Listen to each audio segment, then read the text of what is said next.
story you are about to see is true. The names have been changed to protect the innocent.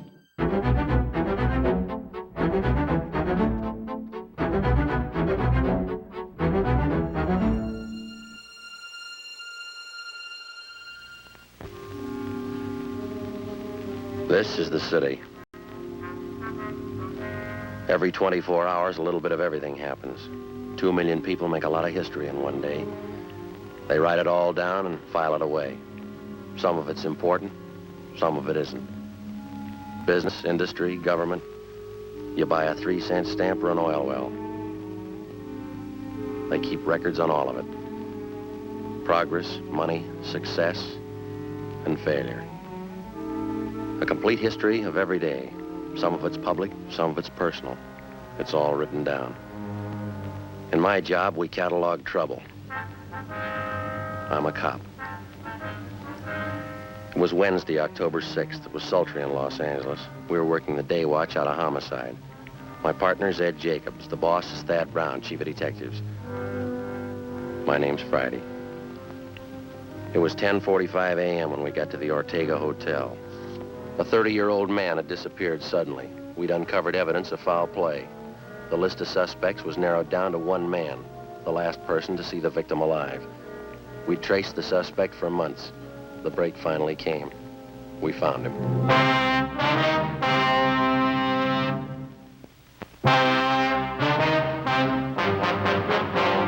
Taking his time, isn't he?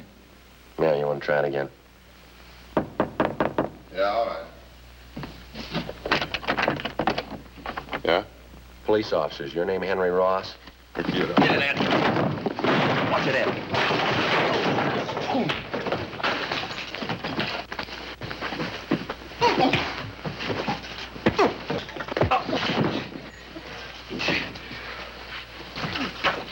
Hands behind your back, both of them. Sit on that chair. What is this? You guys really cops? No fooling, are you cops? I thought you were faking. I showed you my card at the door. Yeah, I thought you were faking, that's the truth. There's a couple of guys out to muss me up, and I thought you were them. Your name Henry Ross? Sure, that's right. No, I thought you were one of those mooches I had a fight with in the bar the other night. He said he was going to get a pal and come back and take care of me. Yeah? Well, sure, I got no reason to fight cops. Didn't do my room any good. The landlady's going to scream. All right, you want to finish up dressing? I want to talk to you downtown. What's it about, officer? Missing person. We'll brief you when we get downtown. All right with me. Would you take these cuffs off, please? Kind of hard to dress with them. All right. Bend over. I don't know why you have to slap cuffs on me. I didn't know you were cops. Mind if we check through your things, Ross? Huh? Why? Mind? Oh, go ahead if you want. I got nothing to hide. If you spoke up at the door, there wouldn't have been this fight. I thought you were that mooch in the bar and his friend. Thought you were looking for trouble. All right, mister. You about ready to go? Oh, I'd like to brush my teeth first, if you don't mind. Got a mouthful of cotton this morning. Where do you keep your toothbrush? Well, over here. I'll get it. Never mind. All right.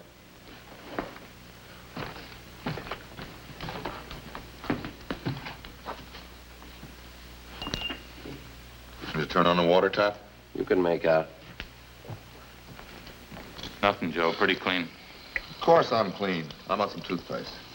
What'd you expect? Anybody can make a mistake. I didn't know you were cops. Henry Ellsworth Ross. That's your full name? Hmm? Yeah, that's right. Hardly ever use the L's word. Lousy name, huh? Well, what's the picture of all this, officer? We told you. Missing person. I'd like to talk to you about it. Don't think I can help you. Nobody I know's missing. How about Paul Davis? Davis? Yeah, I knew it, Davis. Don't know if his name was Paul, though. Have been gone a long time, this guy, Davis? Yeah, that's right.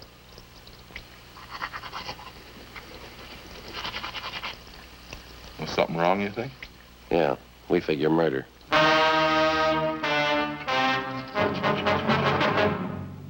After going over his room thoroughly, we took Henry Ellsworth Ross back to the city hall to the interrogation room. He was a longshoreman by trade. Among his friends and acquaintances, he was known as a heavy drinker and a man with a violent temper. Ed and I questioned him for half an hour. We got nowhere. I'll tell you the truth. I just don't know what you're getting at. I think I knew a guy named Davis, and that's about as far as it goes. You sure that's all you have to tell us? Of course I'm sure. Now, look, I got a right to a lawyer if you're going to stand there and throw a lot of charges at me. We're not throwing charges at you, Henry. We got a missing persons case. Like to have you cooperate. That's about it. Well, maybe I'd like to, but I can't. Paul Davis. Just a name to me. Maybe I know him. I don't know. You got that report there, Ed? Yeah. That's it. Thank you.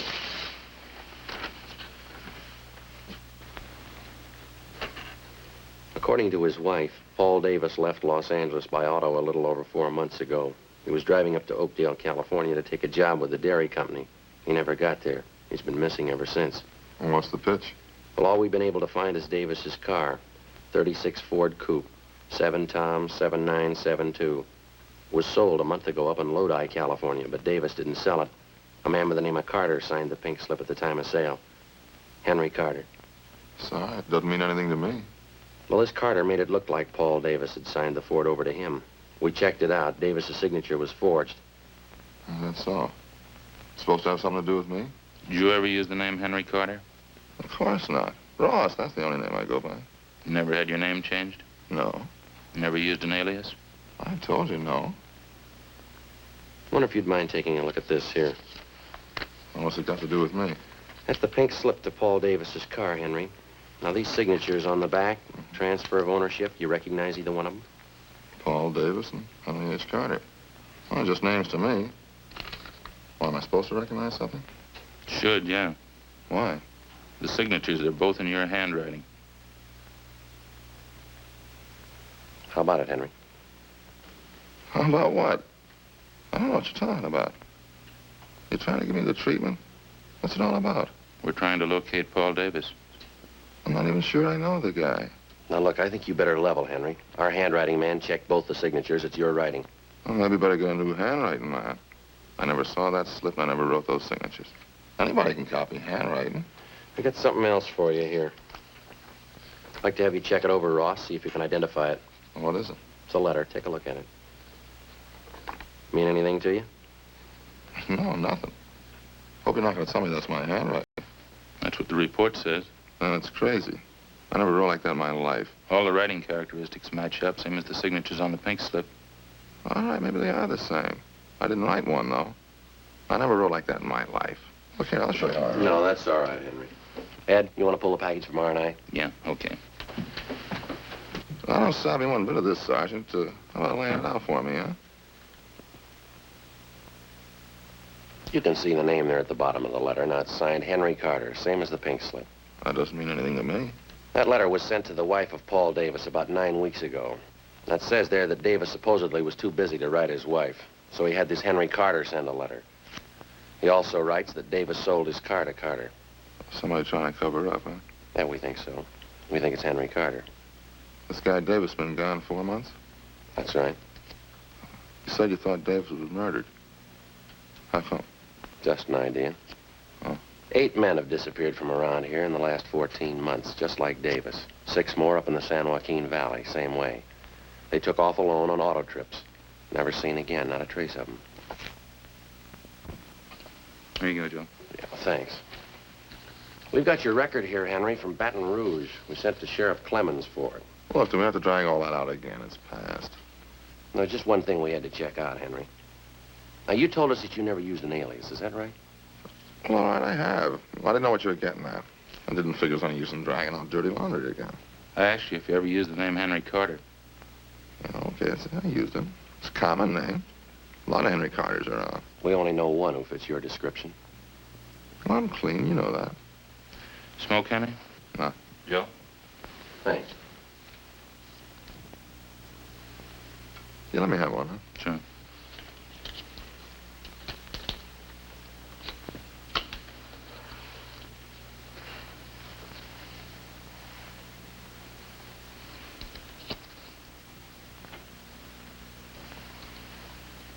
Henry, we rode this thing for 4 months all over the state, and I'll tell you what we got. We'll let you make up your own mind. It's not my writing. On June 4th, Paul Davis left Los Angeles in his car, headed up for Oakdale. Late in the afternoon, he stopped for gas at a service station just beyond San Fernando. The attendant says a man was with Davis. You fit that man's description, Henry. Yeah? I seen monks like that in court. They get on the stand, I can't even remember their name. A couple others. You and Davis stopped for a hamburger just outside of Gorman. There's a man there. He remembers you, too. You stopped again in Bakersfield, picked up a quart of oil for the car. You and Davis had a Coke. That's the last time he was seen alive. That makes me a killer, huh? A month after that, the pink slip of Davis's car came through DMV up in Sacramento. That was for the transfer of ownership from Davis to Henry Carter, both in your handwriting. A couple of weeks later, Mrs. Davis got that letter. A month ago, Davis's car was sold to a dealer up in Lodi. Yeah? We found the dealer. Ross showed him your mugshot. He says you sold him the car. That all? No, that's just the main part. There's more. We've been on the road a lot. We followed you from here to Sacramento and back, Henry. Every stop, every detour. Took us a long time. Yeah, guess it did. What do you say, Ross? Nothing. All right. Any way you want it, Henry. Yeah, I guess you worked hard on it, huh? All over the state. That's right. Must be pretty hot up in the valley. Summertime. Dusty, huh? We made out. And I never been up in the valley in summer. Too hot for me. We got people who saw you up there. You know, what's it prove? 10 people and some handwriting samples. You can't build a case on that. You know that, don't you? We're gonna try. You think I murdered Davis? You, Sergeant? Yeah? You think I murdered those other guys, too, huh?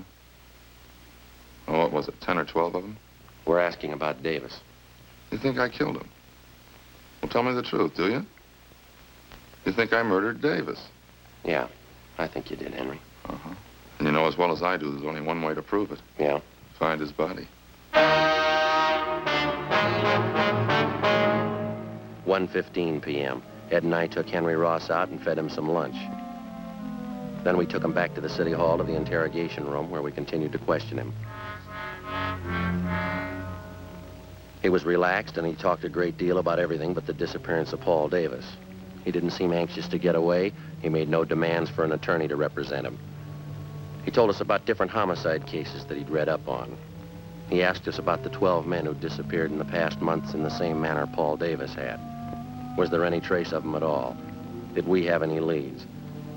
We finally got around to asking him if he'd submit to a lie detector test. He seemed taken by the idea and agreed to it almost immediately. We made up a list of key questions. Ed called Sergeant Berger and made arrangements for the test. At 5 p.m., we took the suspect to the 3rd floor of the old city jail where Sergeant Berger gave him the polygraph test. When it was over, we brought him back to the interrogation room. The questioning continued. Ross kept talking. We let him talk. 8 p.m. He was still going strong. You remember the Wilson case back in '34, don't you, Sergeant? Woman killed her whole family. Big case. You remember it? Yeah. Pretty tragic.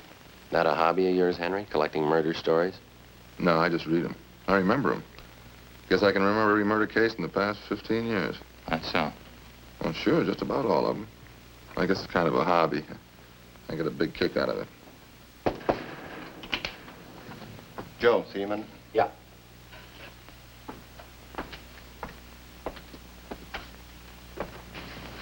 Berger opened the polygraph room, just called. What'd he say? They found 16 positive reactions on Ross. Thanks, Bates.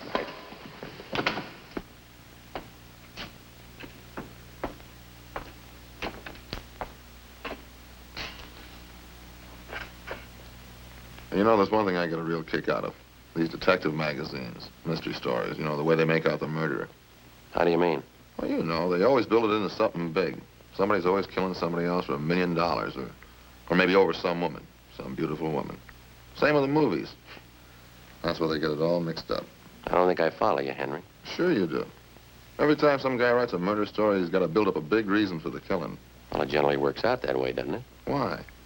I'll bet there's 1,000 murder cases in your files without a reason. Some people kill, that's all. I've heard about lots of them. Sure, they just want to kill and they go ahead and do it. Maybe for a few bucks, maybe for nothing. They just do it, that's all. That's so. Well, sure. You know that. Like this thing you've been talking about. 10, 12 guys disappear. They got a few bucks, maybe they got nothing. Somebody plows them under, that's all. No big reason, they just do it. So 12 guys are gone. Doesn't mean anything. Is that how you figured it, Henry? Huh? Phone call a minute ago. That was from the man who gave you the lie detector test. Oh, that right? How'd it go? Well, he just finished going over your graph. He got 16 positive reactions. Yeah? What would that mean? You lied, Henry. 16 times. Is that right? Yeah, but I told him to get a new machine. I lied all the way through. Mind telling us why? No, I don't mind. I guess I knew you'd find out. Well, let's go out and get something to eat first, huh? Hungry. We better talk a little more, Henry. Now, let's go. I'll tell you while we're eating. Bring a pencil and I'll draw you a map. A map of what? The canyon, where I buried him.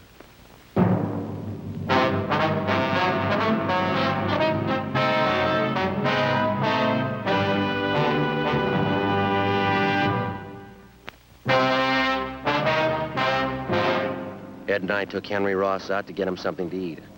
At his request, we went to Helga's health shop. It was almost closing time. Ross got himself a salad, molasses bread, yogurt, a vegetable burger, and some grape juice.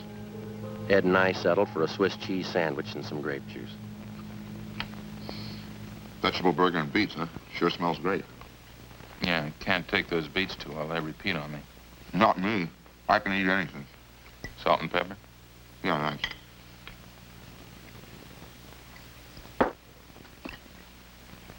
You know, I haven't eaten much today. Hey, did you get your sandwich made with molasses bread? No, wheat germ bread. Oh, you should have got molasses bread. Real blackstrap molasses. Smell it. Nice and fresh, huh? Oh, you know, this yogurt really sharpens up my appetite. Food tastes great, huh? Want some saccharin, Joe? Yeah, thanks. We brought a pencil along, Ross. Want us to start making notes? Good time as any, I guess. You know, the whole thing comes right back to what I was trying to tell you there in the office. Yeah, what's that? Well, you know about the phony mystery stories. And every time there's trouble, there's a big reason behind it. Phony, that's all. Yeah? Sure. This Paul Davis, for instance. Well, I guess I knew you'd find out. I knew this morning when you picked me up. I knew you had it figured. Must have been a big job, huh? Finding me. Pretty big, Henry, yeah. A lot of mileage. How'd it happen? Well, there again, it's just what I was saying. There's no reason behind it. I needed a few bucks, and this Davis came along. I guess he was it. So you want to pass me the salt? There you are. Where'd you meet Davis, Henry? Well, I was hitchhiking out in Ventura. On a dime in my jeans, I was going up to Maricopa. Thought I had a job up there. Well, this Davis came along and picked me up. You ever know him before that? No, a stranger. Said he was going to Oakdale and be glad to give me a ride. Go ahead. Well, I think we stopped for gas up around San Fernando, and I saw that he had a few bucks in his wallet. I guess that's when I got the idea. About what? Killing him. Maybe that gives you an idea what I was talking about. You don't need any big reason to kill somebody. Davis had 18 bucks. Suppose I told that to a writer. Somebody killing a guy for 18 bucks. Wouldn't make much sense, huh? You tell you to never sell. You need $1 million. Beautiful woman. Good motive. Where'd you kill him, Henry? Outside of Bakersfield. Little canyon there.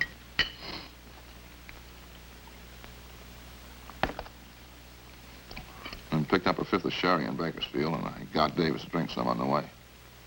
Say, would you pass the salt again? Yeah. Here you are. Lettuce is no good without a lot of salt. How'd you kill Davis, Henry? Funny thing. He drank some of the wine and got a little sleepy. That was just outside of Bakersfield, and it was dark by that time. Spotted this little canyon, and I figured it was as good a place as any. Yeah? Well, I got him to pull off the road, and we had a few more drinks, and I spotted this little shack out there, out in the middle of nowhere. Exactly where was this, Henry? Well, I can show you. Maybe 2 miles north of Bakersfield. We got to the shack and finished the wine, and then we went to sleep. Both of you? Mm-hmm. That's where the funny part comes in. Well, I guess I killed Davis, all right, but I didn't mean it. Oh, get a whiff of that, will you? I think those monks would figure out some other time to clean up except when people are eating. They'll be through in a minute. How do you mean, Henry, you didn't mean to kill him? You already told us you had the idea. Sure, I had the idea. Well, let me explain it then. Well, we both went to sleep in this shack, Davis and me. Guess that must have been about 9 o'clock that night. Just don't know what it was. Maybe the wine, I guess, and I started having nightmares. Huh? Yeah. Now, maybe this part sounds like a story, but it's the truth. I had all these dreams. I woke up, but they were still there. What's that? All the faces. That's all I could see. The air was full of faces. I guess I was really still asleep. Yeah, go ahead. Well, I picked up a 2x4 and started swinging at them. Faces. Funny thing, I knew every one of those faces. How do you mean? People I killed. There's only a dozen of them, really, but it seemed like there were hundreds of them. All around in the air. Grabbed the 2x4 and started swinging. I was cold and I was sweating at the same time. I kept swinging. Then I saw Davis. Swung hard, kept swinging. He didn't even make a sound, eyes closed. He kept swinging at his head. When I came to, there he was, lying on the floor. Seemed to take those other faces away. They didn't bother me after I killed Davis. What'd you do with him, Henry? Oh, I pulled him outside the shack, dug a hole and buried him. Burned his clothes, took his car and money and drove off. I'll show you if you like, where I buried him, I mean. How about those other men, Ross? These faces you saw. Yeah, I wonder if I can get some more of that juice. Sure looks good. Oh, sure. Here, take mine. I haven't touched it. What about it, Ross, the other men? Well, I don't recall them too well. It's what you said in the office. 10 or 12 of them. A couple in Sacramento and the others down through the valley. Like I say, no big reason for killing any of them. Just happened that way, that's all. What'd you do with them, you remember? In general, yeah. There's one of them, though, that stands out. A guy by the name of Slattery. Some kind of salesman. A real crybaby. Where'd this happen? Only he picked me up in his car outside of Chowchilla. It was nighttime and he was feeling pretty good. I made him stop on a side road and hit him with a piece of angle iron. Cried like a baby. Buried him in the field. He was one of those faces I saw. Shows you how psychology works, huh? Yeah. What'd you do with his car? Slattery's, I mean. I drove it down to Mexico and sold it there. Guess that's what I should have done with Davis's car, huh? Those killings of yours, Henry. You got any more you want to tell us about? I told you already. 10 or 12 of them. They're pretty much the same. When was the first one? Oh, maybe 18 months, 2 years ago. First one wasn't any harder than the last. Just like I was telling you before. Yeah. You know, everybody builds up murder. It's supposed to be a big thing. Hard to do. All those phony stories. Might hit a guy a couple times with something. That'd be it. A real small thing. Didn't change me any. And that's why I say it's all built up. You ever been treated for any mental sickness, Ross? No, why? You ever been examined by a psychiatrist? No. After you killed these men, did it bother you at all? Oh, just that one dream. The time I was with Davis. That's about it. Sure a good meal, Sergeant. Thanks a lot. Yeah, okay. Ready? Let's go. We go back to City Hall now, huh? Yeah. You ready to give us a statement now? All right. I had an idea you'd find me. I guess I always knew you'd find me. Yeah.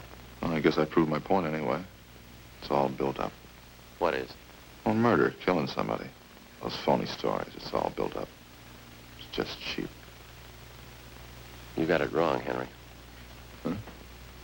Wait till they read you the bill. Come on, let's go.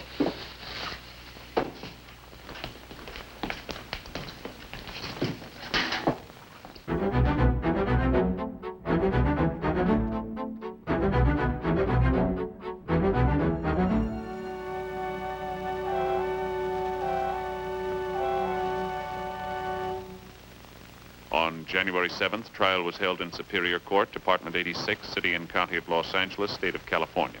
In a moment, the results of that trial.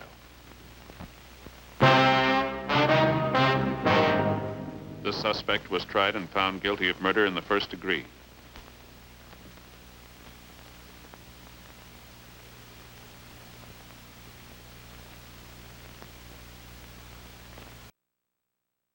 Ladies and gentlemen, the story you are about to see is true. The names have been changed to protect the innocent.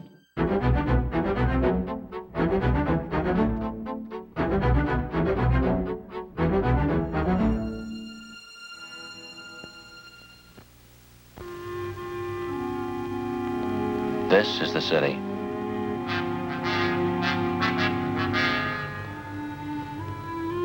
One of the biggest in the United States.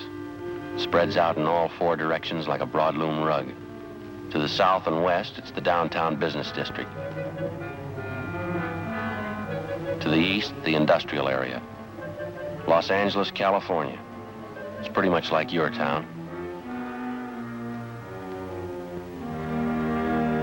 This is a Spanish priest, one of the city's founders. It's changed a lot since then.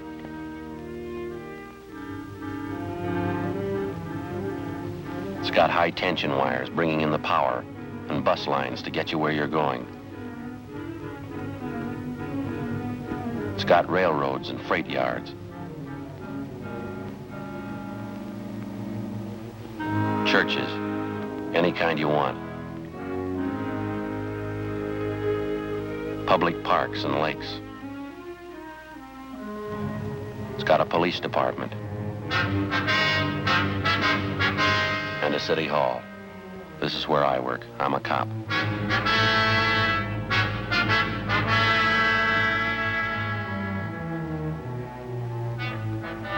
It was Thursday, July 17th. It was sultry in Los Angeles. We were working the day watch out of robbery detail.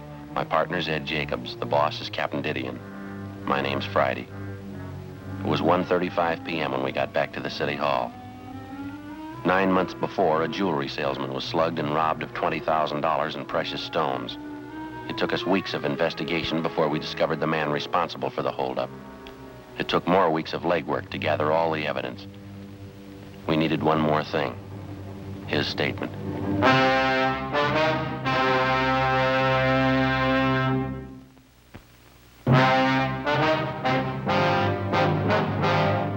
Ed, you want to call the captain? He said he'd be in the corner pocket. Yeah, right. I'd still like to know what this is all about, Sergeant, dragging me down here in the middle of the Captain, day. did he Hold it a minute, Garvey. Yeah, thanks.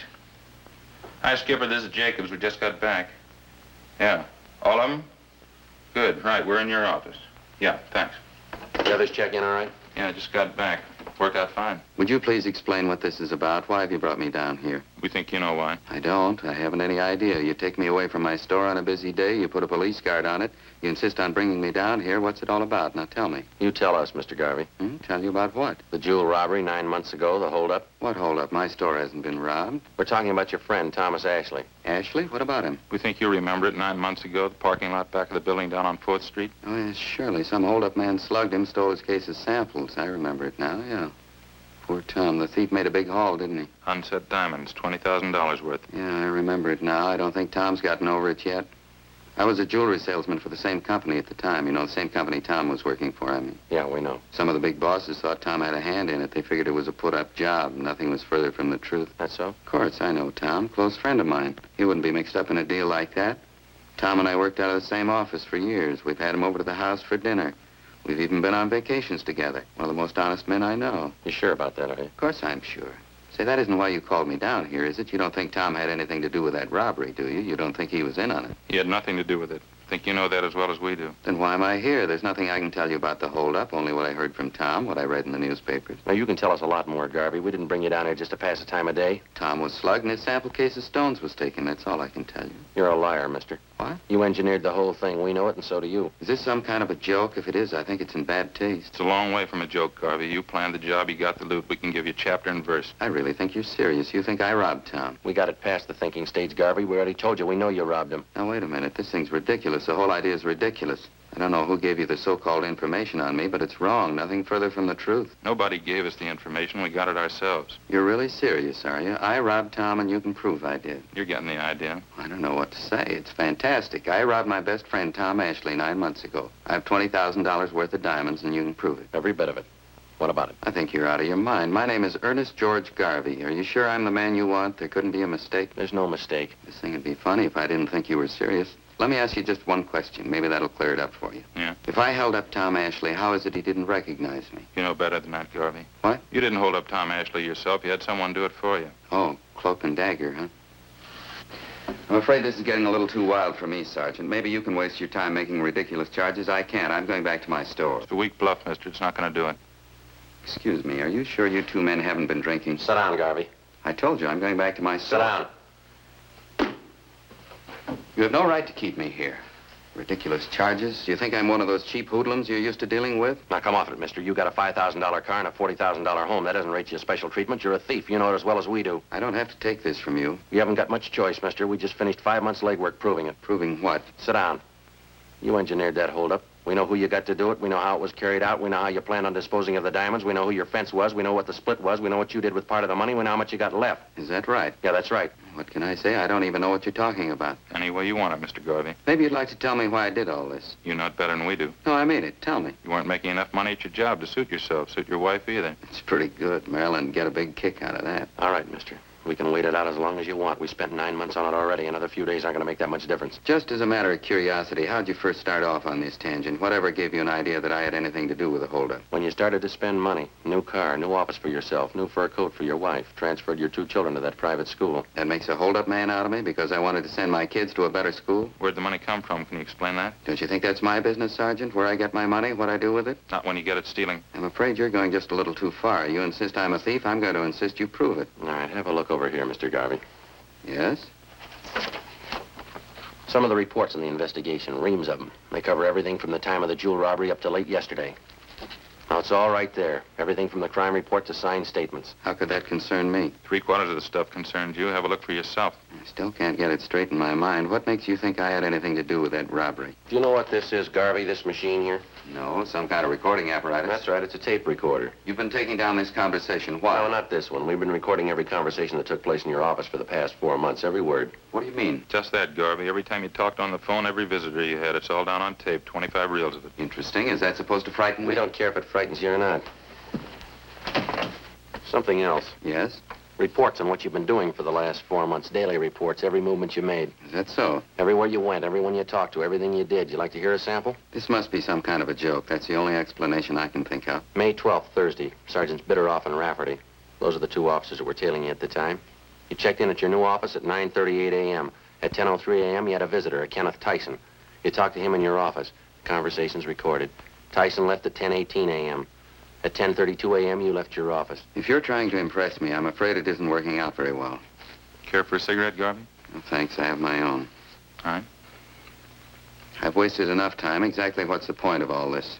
It's pretty simple. You're responsible for a robbery. We can prove it. We're giving you a chance to make a statement. It's nonsense. Is it? Of course.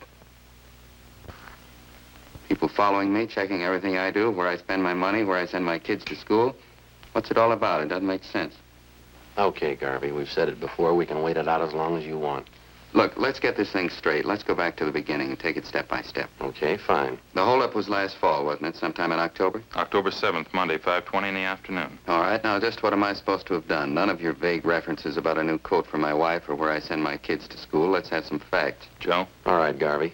You went to work as a jewelry salesman for the company 10 years ago. Your friend Tom Ashley, the victim, started the same year. The 2 of you have been pretty close friends. That's right, I told you that. We'll skip the rest of your background for now. 2 weeks before the robbery on September 24th, you had a meeting with a Kenneth Tyson. You met him in a cafeteria on South Broadway. Tyson's 19 years old. He lives with an older sister. He works in a gas station on Olympic Boulevard. He's done some work in your car for you. That's how you happen to know him. Yes, I think I remember the boy. I don't know him well, though. I don't recall the meeting either. You know the boy very well. At the time of the meeting, you promised him $1,000 if he'd hold up your friend Tom Ashley. Ridiculous. Tyson agreed to it, and you briefed him on the plan. The following day, you gave him a gun, a .32 caliber Smith & Wesson, serial number 362744. Nonsense. Where did you get that information? Tyson. He's lying. Believe me, if he told you that, he's lying. Is he the one who robbed Tom? October 7th, at your direction, he was in the parking lot behind the Hunter Crosswell building. Tom Ashley came out to get in his car. He had a case of sample diamonds with him.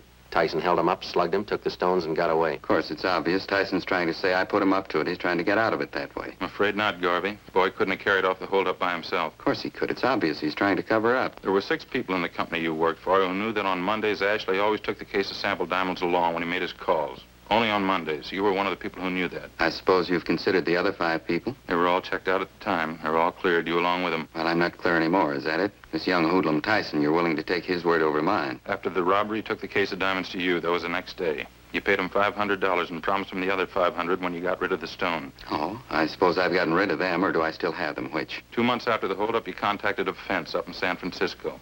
You drove up there and sold him some of the stones. He broke them up, and then he sold them. We know who he sold them to. We know what he got for them. This Fence, he's supposed to be another good friend of mine? You're still doing business with him. His name's Fred Lawrence. It's a new one on me. I don't know any Fred Lawrence. Can't even recall the name. Maybe this will help you, Garvey. Listen to him on the tape recorder. What's all this about? Phone conversation, Garvey. One of the things we recorded from your office. Let's see, this one was on March 18th. I always thought wiretapping was against the law, or do you pay any attention to that? We didn't tap your telephone line. We recorded everything from dictagraphs we installed in your store and back in your office. They started recording the day you moved in. That was March the 1st, wasn't it? I don't know why you're telling me. I can sue you for that, you know. I can sue you for your last dollar. All we're concerned with right now is Fred Lawrence. You say you don't know him. I'd like to have you listen to this, recorded March 18th in your office. All right?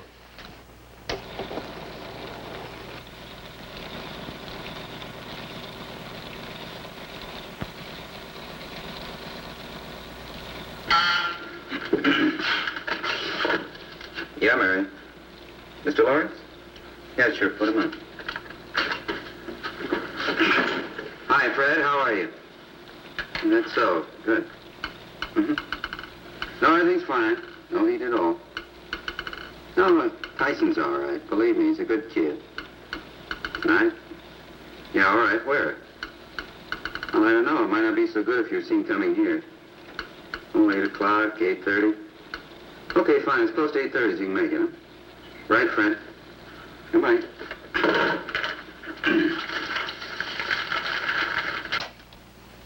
You recognize it, Garvey? Garvey? I understand they can do clever things with tape recorders nowadays. There's a way of piecing words together, isn't there? They can record your voice and then fix the tape, take a simple sentence and change the words around to mean just the opposite. You can examine the tape if you like. We didn't make a splice in it. All you'll find in it are the usual factory splices, just the way it came from the manufacturer. What difference does it make anyway? Nothing criminal about that conversation, nothing at all. You told us a few minutes ago you didn't know Fred Lawrence. You never heard of him. On that recording, sounds like you know him pretty well. It's a fairly common name, wouldn't you say? Must be quite a few Fred Lawrences. I didn't happen to remember the name right off. How about Tyson? What? Tyson. You told us you didn't know him well at all. I don't. Didn't sound that way on the tape. You were telling Lawrence he was all right. You said, believe me, he's a good kid. How about it, mister? How about what? Is this some kind of a frame? What are you trying to make me say? We're not going to make you say anything, Garvey. We work robbery detail. That's the job, robberies. They pay us to clean them up. I can pay you. What? Never mind, I didn't mean that. I meant I pay my taxes, I pay your salaries. I help to anyway. I don't know why I have to be treated like this. No reason to make a big headache out of this for everybody, Garvey. You engineered a holdup and we can prove it. We're giving you a chance to make a statement, that's all. I got nothing to say. Make a statement about what? All you're going on is hearsay, circumstantial evidence. You can't say I planned that robbery. You admit you know Tyson. You know him well. I don't. I admit nothing. What about the phone conversation? It's a fake. They phony those things up all the time. You know it as well as I do. You admitted you know Fred Lawrence. We proved that on the recording. I admit nothing. You don't even know Tyson. Is that what you want to say? I know him, that's all. He worked on my car a couple of times. I don't know him well. I'd like to play you another recording, Garvey. Waste of time. I haven't got the whole day to spend here. I've got to get back to my store. I've got a business to operate. Won't take very long. Here we are, April 5th. A lot of foolishness anyway. How do I know how you made those recordings? You could have gotten actors, made them up yourselves. There weren't any dictagraphs. How did you make those things? There were dictagraphs, Garvey. You remember before you moved in that new suite of offices, you had them redecorated? Yes? There were sound technicians from our crime lab out there working side by side with the painters, carpenters. Installed dictagraphs in your store, back in your offices. They bugged the entire place. Wiretapping. I'll bring this into court if it's the last thing I do.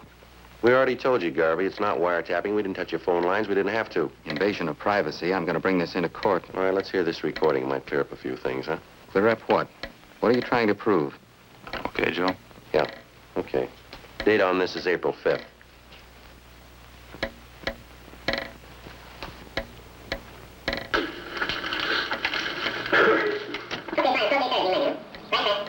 Come on in, sit down. Okay, thanks. Well, how have you been anyway? Pretty good. I'm trying to get a hold of you the last week or so. Hard to do. You're not in very much. Yeah, pretty busy, Ken. That time of year, you know. Keeps you going. Well, I don't want to waste any time. I'd like to know how the deal's working out, though. Going back east to Albany next month. I'd like to get the rest of my money if I could. Just like I told you the last time, Ken. I'm sending the stuff north. I hope here in a couple of days. Yeah, I know. That's what you told me before, but it was a pretty heavy job. I could use the money. I mean, if it wasn't so heavy, I wouldn't mind, but, well, I got it coming, I think. Of course you do, Ken. There's no question there. It's just that I haven't got it right now. Believe me, you'd have it in a minute if it was mine to give. Yeah, but that was the agreement, wasn't it? 500 before the job, 500 after. Happened last October, that's it. How about it, Garvey? What do you say? Ridiculous, that's all. Obvious fake. You can look at the tape if you like, inspect it. You can check every one of those 25 reels. We'll play them for you if you want. Fakes, bad ones at that. Now, look, I'll give you both a chance. Either you book me in on a charge or else release me. You try booking me in and I'll sue you for false arrest. I'll break you. I'll sue you blind. I promise you that. Yeah. Release me and I'll get back to work. I'll forget all about it. Now, you name it. Which one? Book me in or release me? That's fair enough. You're giving us a choice. You bet it's fair. You could get in a lot of hot water. Now, it's up to you. Which one? You ran a bad bluff, mister. What? We're booking you in.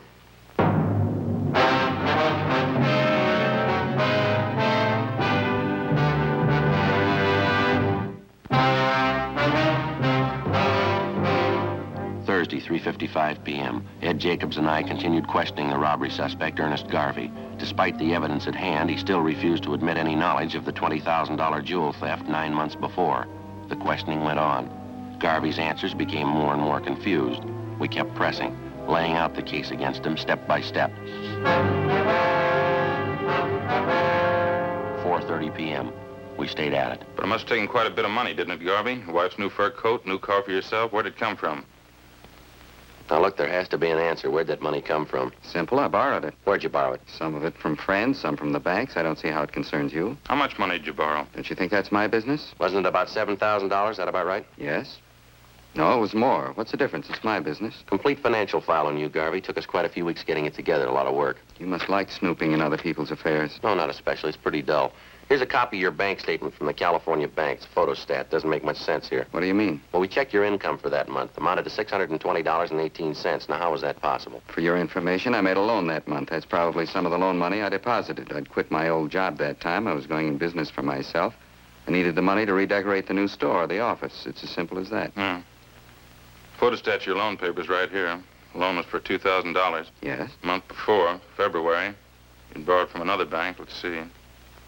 That was for $3,000.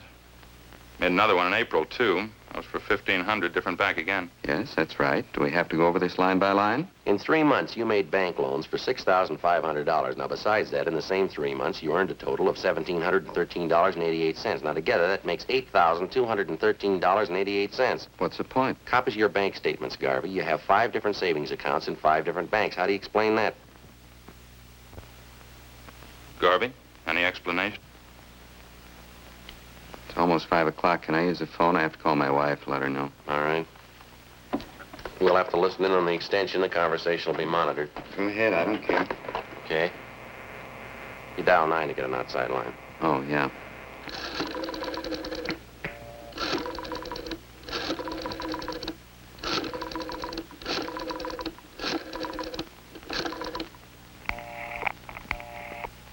Busy.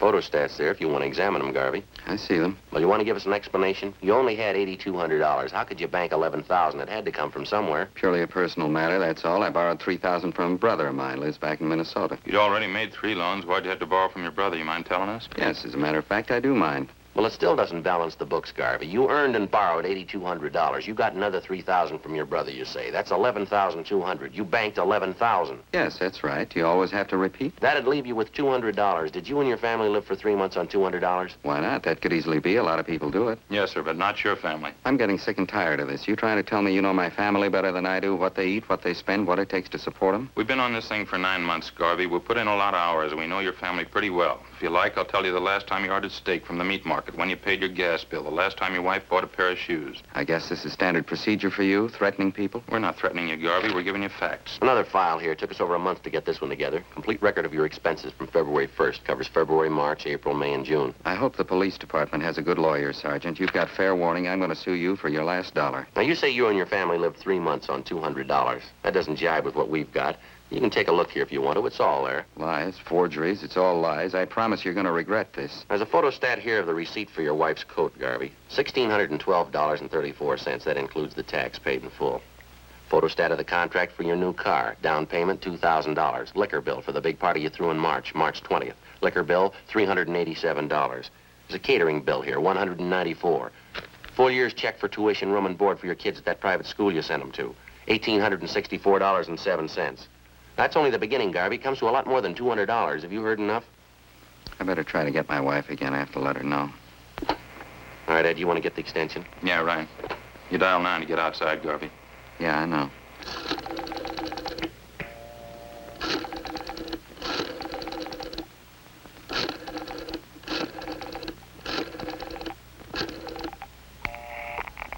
Still talking.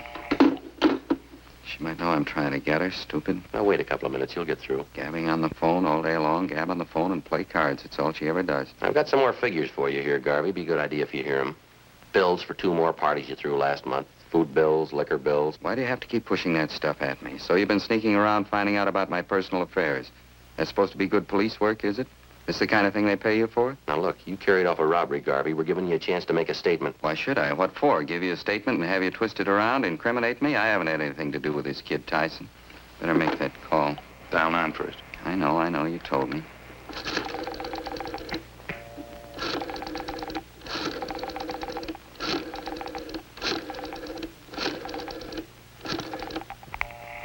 What's wrong, Garvey? What's the matter with her, stupid? She ought to know I'm trying to get her, stupid. Dial 9. I know.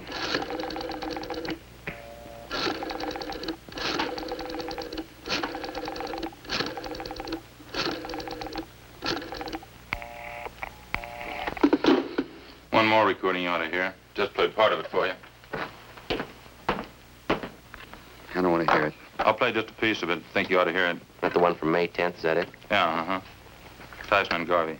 Same place. The office. I know that, but you told me on the phone. Said you'd have the dough for me today. Now, wait a minute, Tyson. I didn't say that at all. I said maybe I'd have it for you. I didn't say definitely. Look, I can't give you what I haven't got. I want the 500, Garvey. I need it. I stuck my neck out on a robbery job. I'd give 5 to life if the cops got me. You'd be clear. Now, take it easy, will you, Kansas? Take it easy, nothing. Well, it couldn't be any plainer. What do you say? In a minute, just a minute.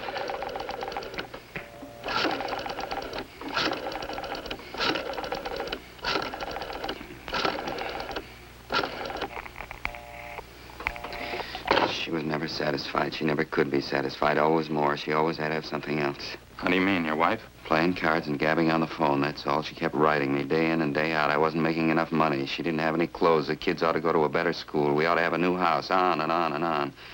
I ought to go in business for myself, make money, lots of money, same thing all the time. Talk. There's only so much you can take. You figured the robbery had solved the problem, is that it? I guess so. I'd have tried anything just to shut her up, get her off my back for a while.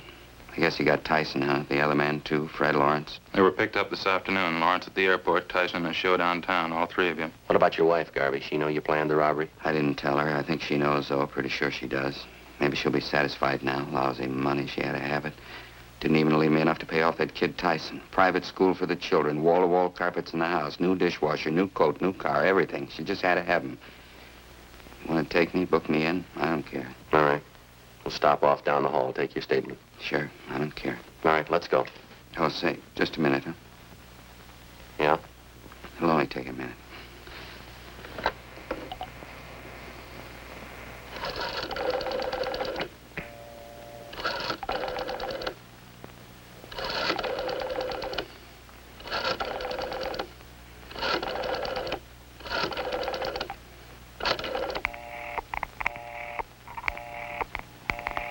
Yeah. That's what I figured.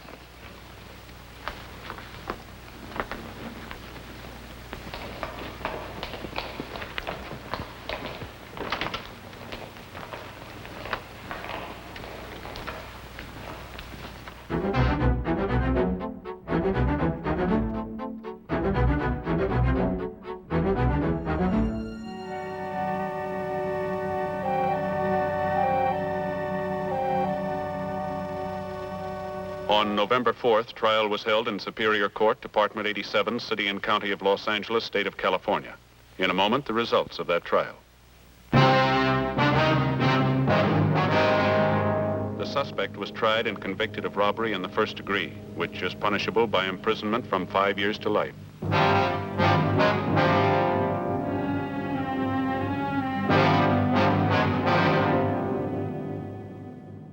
Ladies and gentlemen, the story you are about to see is true. The names have been changed to protect the innocent.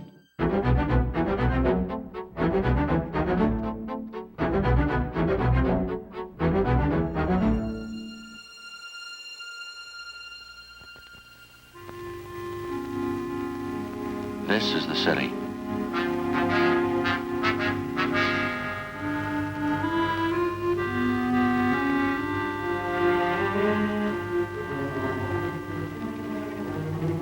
This is crooks from downtown. Steel and stone and 2 million people.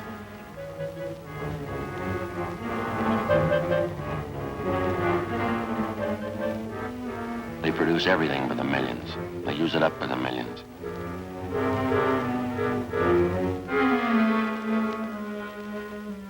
They waste it the same way. Every month they throw away thousands of dollars worth of everything.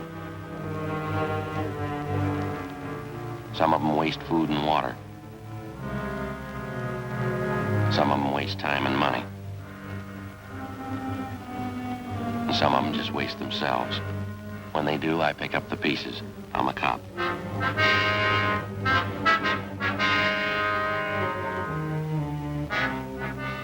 It was Sunday, March 9th. We were working the day watch out of homicide detail. My partner's Ed Jacobs. The boss is Thad Brown, chief of detectives. My name's Friday. It was 4:35 p.m. when we got to the Kelsey apartments. The call came in a half hour before. A man reported the fatal shooting of his wife. We didn't know how it happened. We didn't know why it happened. The husband claimed it was suicide. The evidence pointed to murder.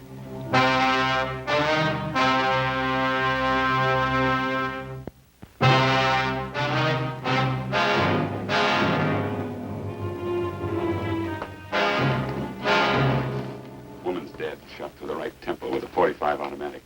Husband claims it was suicide. What's the name? Mr. and Mrs. Andrew Robertson. Wife's name is Marie. That's Mr. Robertson in the front room there. Crime lab been called? They're on their way. I guess we better talk to Robertson. Right. Mr. Robertson, Sergeant Jacob, Sergeant Friday.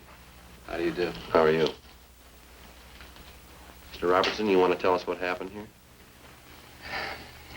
Just gotten back from the corner grocery store. My wife and I had a little argument going. It started before I left for the store. Still on when I got back. I see. She was fixing chicken fried steaks for dinner, putting flour on them. We had a few more words, and I went over and sat on the Davenport right where I am now. She was standing there in the doorway to the kitchen. She said something that set me off. I guess I got pretty mad and said a few things. Then she went over that little nightstand there by the door to the kitchen. That's where I keep my Army automatic. She pulled it out of the drawer and backed into the kitchen. Put the gun to her head and said, "This'll put an end to the argument once and for all." I yelled at her and tried to stop her, but I was too late. She pulled the trigger and fell right there where she is. What'd you do then? I went upstairs to Ted Carlton's place. He lives in 212 right above us.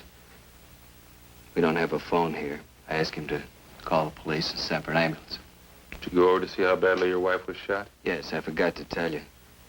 The minute she fired, I rushed right over to her, but it was too late. She was dead. Did you touch anything in here? Move anything? No, sir. Not a thing. I've been right here ever since I got back down from Ted's room upstairs. Joe? Empty cartridge casing here on the floor. Yeah. Well, when Jones gets here, we can measure the distance. Just a minute.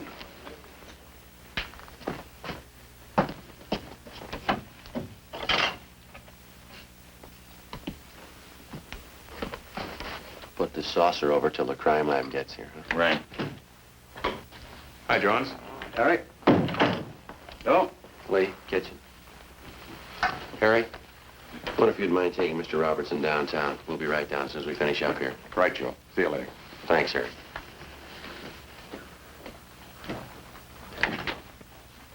Shot through the right temple. Husband claims suicide. What's under the saucer? Empty casing.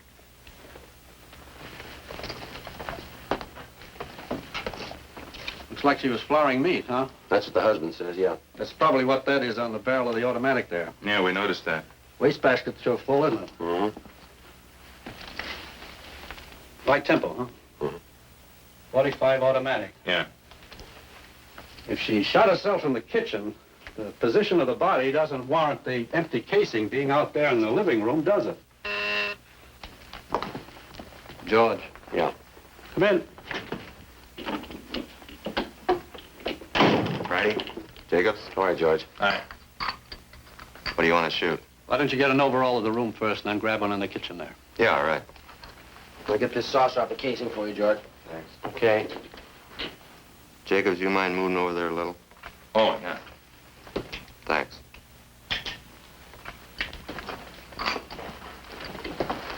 What do you want now, the kitchen? Right.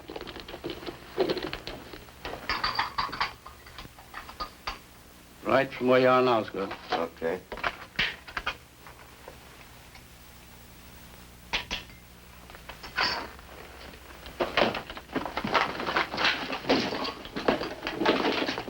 Now right over the body. Yeah, all right. Better get that chair to stand on. Yeah, here you are. Thanks, Ed. Too much room to work in here. Can you get it all in there? Yeah, I think so. Better use the wastebasket as your right-hand sideline. Kitchen stove on the other side. Right.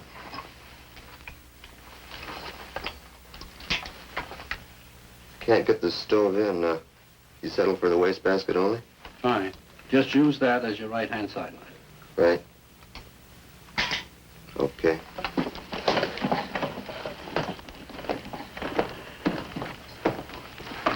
Hey, Lee, while you finish up here, Ed and I are going to run upstairs. Well, Joe, before you go, do you want to give me a hand? Take over this end. Sure, fine. Where do you want it? Right to about where she must have been standing. About here? That's good. Uh-huh. Thanks. You bet. Okay, we'll check you later, Lee. Fine. Hi, Sally. Friday, Jacobs, how is it? Rough one.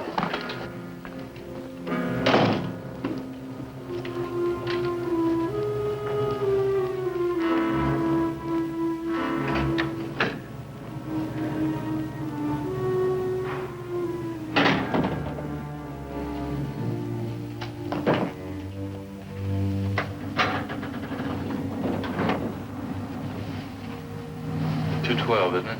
Yeah, Ted Carlton.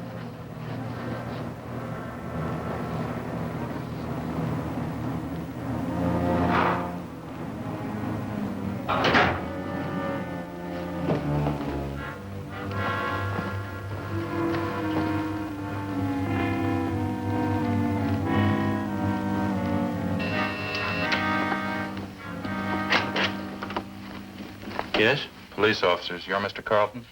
Yes, I am. It's an awful thing, isn't it? We understand you're a friend of the Robertsons. Yes, I am. You found out anything yet? You think Andy killed her? We don't know. We haven't completed our investigation. Oh, I see. Well, I'll bet that's the way it was. I hate to say that, but from all indications, it certainly looks that way. How do you mean? The argument, the shouting, and then that single shot. I don't know. It sure struck me that Andy did it. When did the argument start? Was it prolonged, do you know? What do you mean? When did it start? What time, do you know? Well, this one today started about 3:30 when Andy got back from the store. They've been arguing ever since I've known them. How long have you known them? About 2 years. Those two never should have got married to begin with, if I'm any judge. You married? No, sir, I'm not. Wonder if you can tell us. Did Mrs. Robertson ever say anything that would lead you to believe that she was in fear of her life? Well, yes, she did. One time Andy stalked out of the apartment down there, and Marie came up here to see me. She was in tears, all broken up about it as usual during those spats. I see. She said, I'll try to remember exactly how she put it. She said, Andy gets so mad sometimes I think he's going to kill me. What do they usually argue about, do you know? Different things. This particular time I was telling you about, I think, was over his being late for dinner. I see. Now, aside from this one instance, is there anything else you can offer us? Well, Andy has a terrible temper, that I know. We used to go out and bowl once in a while, Marie, Andy, and myself. We had to stop. Every time he missed a spare, you'd think it was the end of the world. Would he usually seem to take it out on his wife? Most of the time, yeah. Although I must say I caught it myself a few times. Abusive language. He really carried on over nothing at all. Did Robertson leave his wife home alone much of the time? No, not any more than usual. Seems like he always wanted to get home just so they could argue.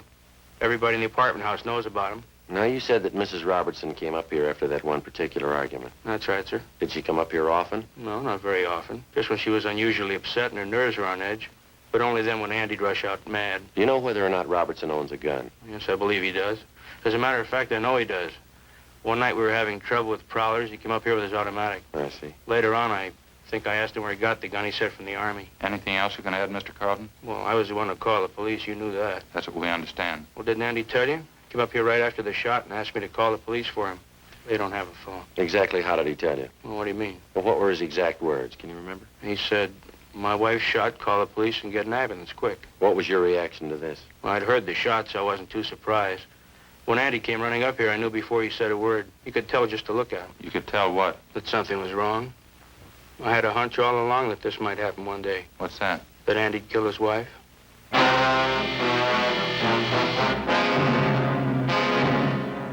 Carlton let us use his telephone. I called the coroner, and then I checked with R&I. There was no previous record on Andrew Robertson nor his wife, Marie.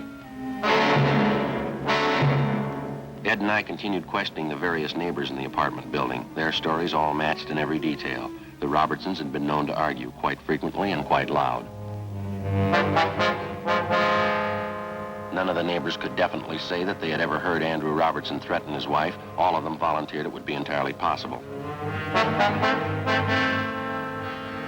We went back to the interrogation room where we questioned the suspects for a full hour. Everything I've told you was the truth. Would you mind going over it just once more? All right. We had our quarrels and our arguments. I guess some of them were pretty bad. But I'd never do a thing like this to Marie. You don't seem very upset about all this, Robertson. I'm not crying about it, if that's what you mean. I'm sorry she had to do it. Tried to stop her, but there was nothing I could do. You seem to be taking all this pretty well under the circumstances. I don't know if I can explain how I feel about it. You see, Marie and I weren't too happy the last couple of years. We've been married 8 years, and I guess from the start we could never hit it off. Did you used to argue quite a bit? No, not at first we didn't. It just seemed that we've drifted apart the last couple of years. We seemed to fight all the time over nothing at all. I honestly believe we fell out of love. Would you mind telling us again exactly what happened this afternoon? First of all, when I got up, I always like to sleep in on Sundays. She asked me to go to the store. That started the argument. She knows I don't like to do the shopping. It seemed like she was always forgetting something and I'd have to go. Mm-hmm. When I got back from the store, she was making chicken fried steaks for dinner. She's putting the flour on the meat. We argued back and forth for a minute, and then she stepped into the living room. I went over and sat on the Davenport. Go on. We had a few more words, and she went over to the small nightstand by the kitchen door and took out my Army automatic that I kept in there. She backed up into the kitchen and pointed the gun at her head. Yeah? She said, "This'll end the argument once and for all." As I said, I was on the Davenport about 12 feet away from her. I yelled at her. What'd you say? I said, "Marie, put that gun down. It's loaded." Before I could reach her, she pulled the trigger. Then what'd you do? I rushed over to her, but it was too late. She was dead. What happened then? We don't have a phone, so I rushed upstairs to the apartment right above us, Ted Carlton's. I asked him to phone for the police and the ambulance. Did you tell this Carlton about your wife? Yes, sir, I did. Told him she'd been shot. Then where'd you go? So just like I told you, at the apartment. I went back downstairs and waited in the living room for you people to get there. Did you go near your wife's body? No, sir, I didn't. Did you always keep that gun loaded? Yes, I did. I always kept it loaded and actuated with a shell in the chamber. But I kept the safety lock on. Marie knew how to operate the gun because I showed her for when I was out late. She wasn't strong enough to actuate it, but she could work the safety. Did your wife ever try to commit suicide before? No, sir, not to my knowledge. Mr. Robertson, you sure that everything you've told us is the truth? It's the absolute truth, every word of it. Well, now, here's the way it looks to us. We think you killed your wife. I didn't. Let us lay a few things out for you. We talked to your friends and neighbors in the apartment house. We have people who will testify to the fact that your wife was afraid that you might kill her. She told one man that. It isn't true. I don't know what she may have told somebody, but I didn't kill her. It's a known fact throughout the entire apartment building that you and your wife had violent quarrels. The kind of arguments from all reports could easily lead to something like this. I told you that we argued, but I didn't kill Marie. I couldn't do a thing like that. Mr. Robertson, we've made a preliminary investigation of your apartment. Now, you say your wife killed herself. Let me show you some of the flaws in your story. All I can say is that I've told you the truth. I didn't kill her. You told us that your wife went to the nightstand and got the gun. Yes, sir, that's right. How did she pick up the automatic? How do you mean? How did she take it from the drawer? Like anyone would pick up a gun by the butt. She picked it up like anybody who was going to use it. You're sure about that? Yes, sir, positive. She didn't touch anything but the butt. Well, she had part of her hand on the trigger. Yeah, we know that. But she didn't touch any other part of the weapon. No, sir, she did not. She didn't have time. Then how do you account for the fact that we found traces of flour on the barrel of the gun? Sure, she was flouring meat. How did the flour get on the barrel? I don't know. Isn't it true that when you approached her with the automatic pointed at her, she tried to ward off the shot with her hand? Isn't that how the flour got on the barrel? No, sir, that isn't true. Now, you said that your wife was putting flour on some steaks. That's right. How do you account for the fact that we didn't find any flour on the butt of the gun where it belonged? Or on the drawer of the nightstand where you say she first picked up the automatic? I can't answer that. I don't know what all this means. Well, I'll tell you what it means. It means that unless you've got some kind of explanation, we have to assume you're lying, that you killed your wife. I don't know how to explain all these things, but I didn't kill her. Mr. Robertson, you say you were an Army man. Isn't that what you told us out at the apartment? Yes, sir. I was a sergeant in the Army during the last war. What outfit were you with? I was an instructor in sidearm weapons at Santa Ana Army Air Base. And you'd be somewhat of an authority on the Colt .45 caliber automatic pistol, wouldn't you? I guess I would, yes. That was one of the weapons I instructed in. You'd know all about the system of ejection employed by the Colt Company on their .45 automatic? Yes, sir, I would. The empty casing ejects to the right, up, and back. That correct? Yes, that's right. In other words, if you were pointing a .45 at me and you pulled the trigger, the empty casing would eject to your right, up, and fall to the floor to the rear on your right side. Is that right? Yes, sir, that's the way it would end up. You still maintain your wife shot herself? Yes, I do. Where was she standing when she pulled the trigger? As I told you before, in the kitchen. How was she standing? What do you mean? Which way was she facing? Let's see. Facing me about 3/4. Yes, that's right. In the kitchen near the sink, facing out toward me. And where were you? On the Davenport in the living room, facing her. Now, bearing in mind what we've already discussed and agreed upon concerning the ejection system of a .45, how do you account for the fact that the empty casing was found in the living room, 6 feet 4 inches from the kitchen? Well, let's see. I'll figure it for you. The empty casing should have been found on the floor of the kitchen somewhere to the right and rear of your wife. Isn't that about it? Well, I don't understand. Why are you trying to prove me guilty? I've told you, and I swear to you, I didn't kill my wife. It'd be a physical impossibility for that empty casing to have landed anywhere but in the kitchen if your wife had pulled the trigger of that automatic. Now, how about it? What can I say? Please believe what I'm telling you. I didn't do it. Not according to the evidence. I don't understand any of this. All right. Here's the way we've got it reconstructed. You had a quarrel. You got the gun. You met your wife at the doorway of the kitchen. You pointed the gun at her. She tried to ward it off with her left hand, leaving flour on the barrel of the gun. You fired, and the casing was thrown up and back to the right where it landed on the rug of the living room. The testimony of the neighbors, the flour on your wife's hand, the position of the empty casing. Robertson, you're it. I don't know why all those things are the way you say they are. We do. We don't believe your wife committed suicide. Come on, Ed.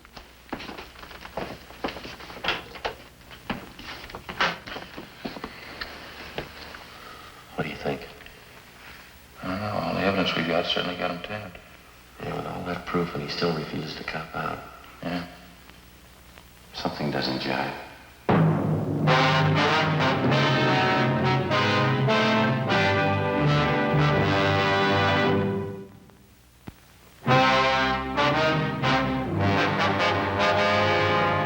We had Gene Bechtel take Andrew Robertson's statement that his wife had committed suicide, a fact that he couldn't prove and that we could disprove.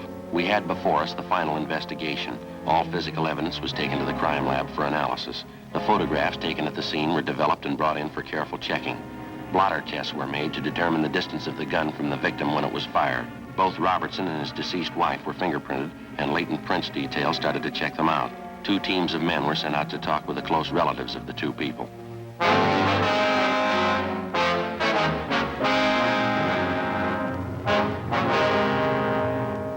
Sunday, March 9th, 7 p.m.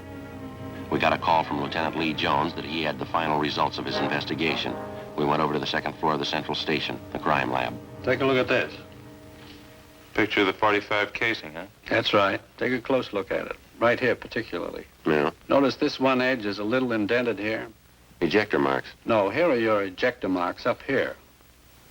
You see?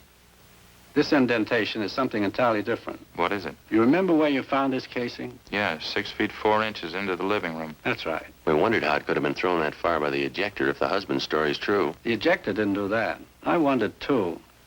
On closer inspection, I noticed this indentation. Now, let me show you how this casing got there in the living room. Here's an identical .45 caliber cold empty casing. Yeah? We place it on the floor on a piece of linoleum, the same thickness as their kitchen linoleum.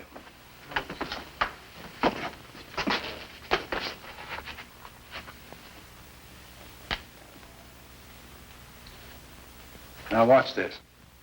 I'll step on it, hitting it from an angle.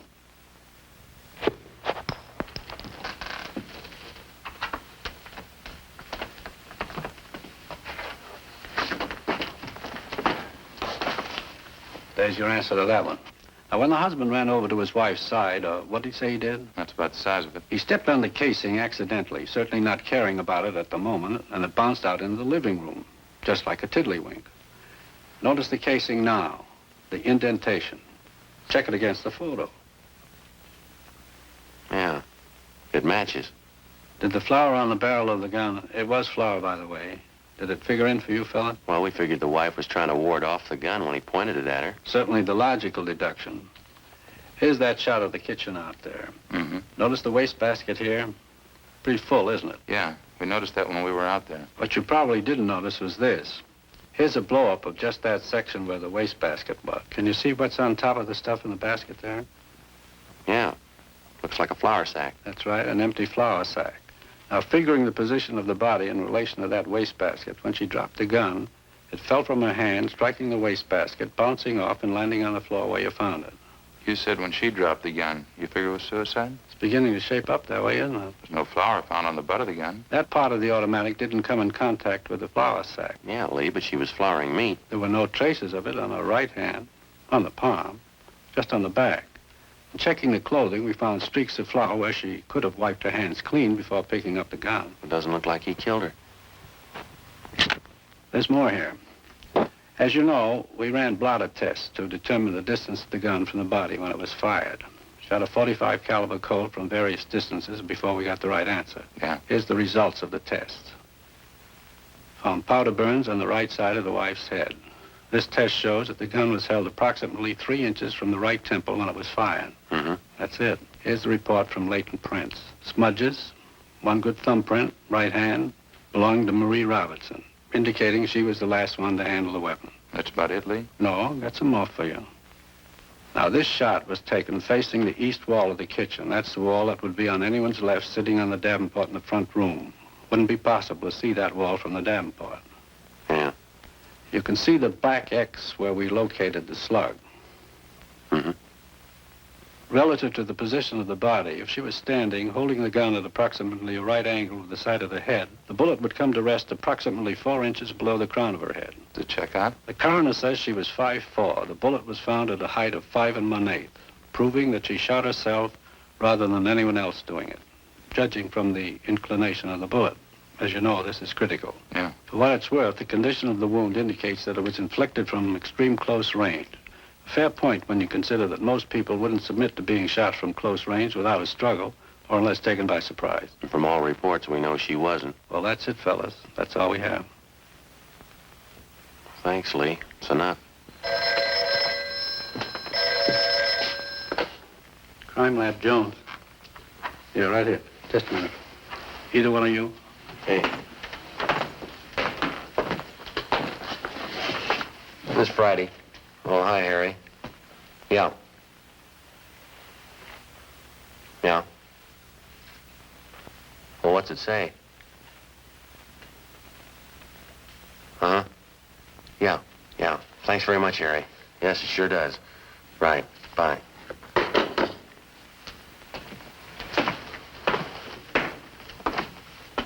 Harry Fremont. He just left Marie Robertson's mother. What'd she have to say? Well, Fremont says she gave him a letter. He's on his way in with it, written by Marie Robertson. Says something about her taking her own life. Her mother says that the husband didn't do it. Says that the daughter's shown indication in the past of wanting to take her own life. That about cinches it. Makes you feel kind of good, doesn't it? Yeah. Finding a man clear on a charge instead of having to hang him up. Yeah. Come on, Ed. Right. Where you headed? Back cross street. Wait till I get my coat. I'll go with you. What for? I want to see him, too, when you tell him.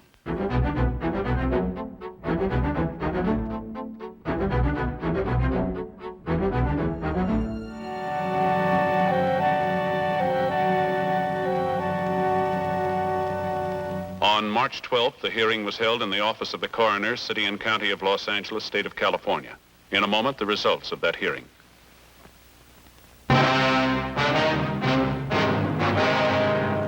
A dead body report, Form 311, was made out stating that the deceased, Marie Robertson, had committed suicide.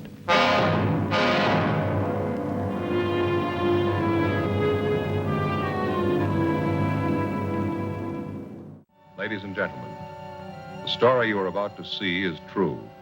The names have been changed to protect the innocent.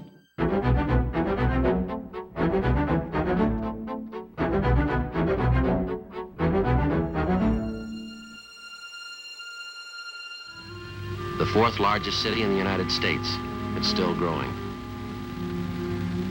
Every year we get more of everything. Population, transportation, stores, crime, buildings, and more crime.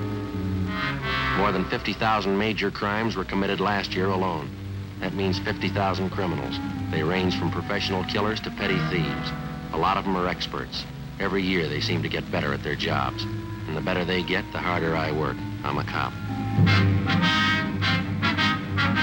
It was Tuesday, April 28th. It was warm in Los Angeles. We were working the day watch out of Safe Detail, Burglary Division.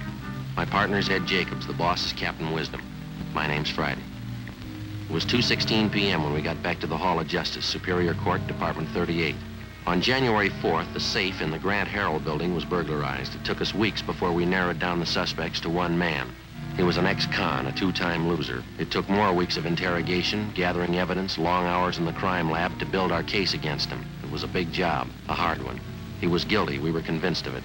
We had one step to go. There was the jury. We had to convince them.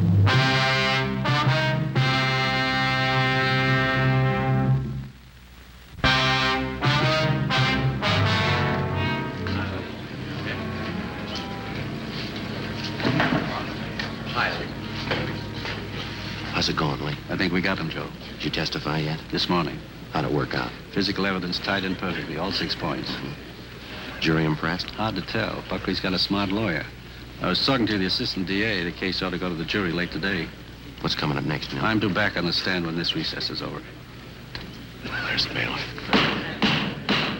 The Superior Court is again now in session. Remain seated. No smoking, please.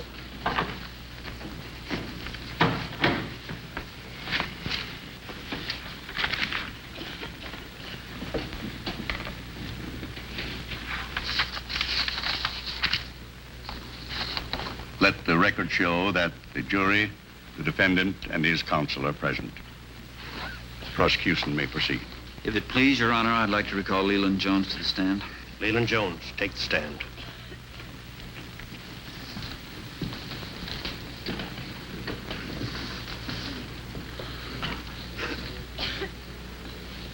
Be seated.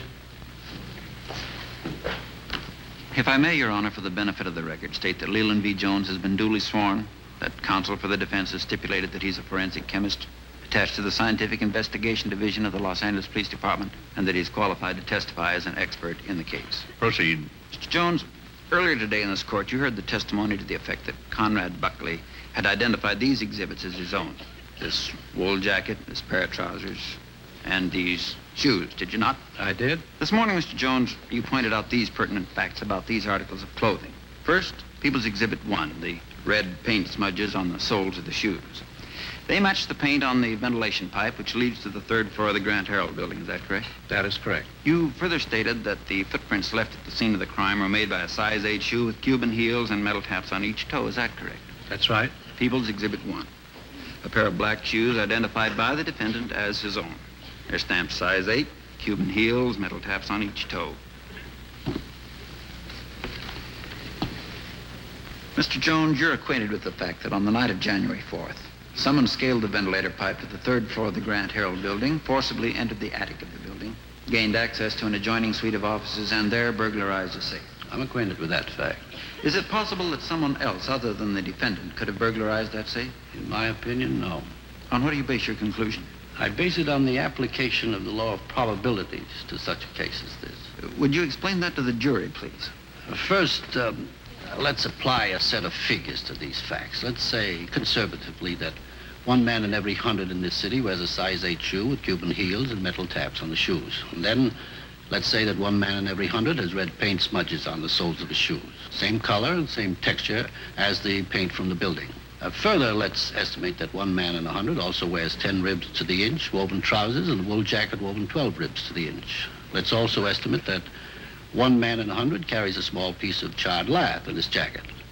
Then let's say that one man in 100 carries in the cuffs of his trousers particles of plaster similar to the plaster in the attic of the Grant Herald building.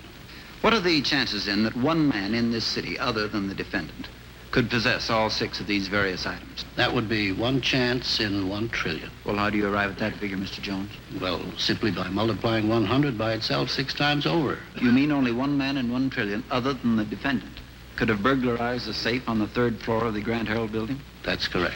1 trillion. Can you give the jury something to compare that figure with? That's more people than have lived on Earth since the beginning of time.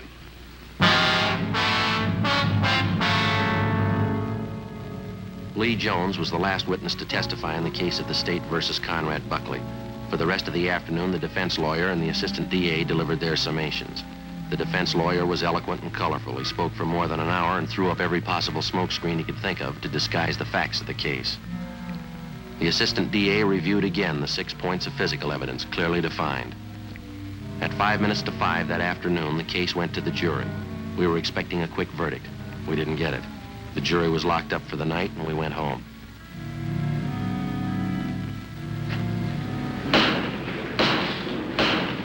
The Superior Court, State of California, and for the County of Los Angeles is now in session. The Honorable John Edwards, judge presiding. Ladies and gentlemen of the jury, have you reached a verdict? Yes, Your Honor, we have. Hand me the verdict.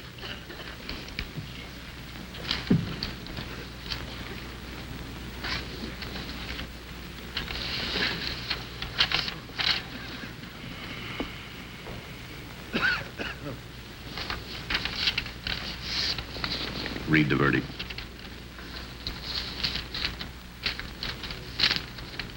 The Superior Court of the State of California in and for the County of Los Angeles People versus Conrad Buckley.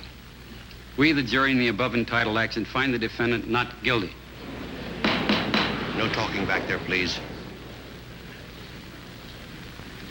So say ye one, so say ye all. Is this your verdict? It is. Record the verdict.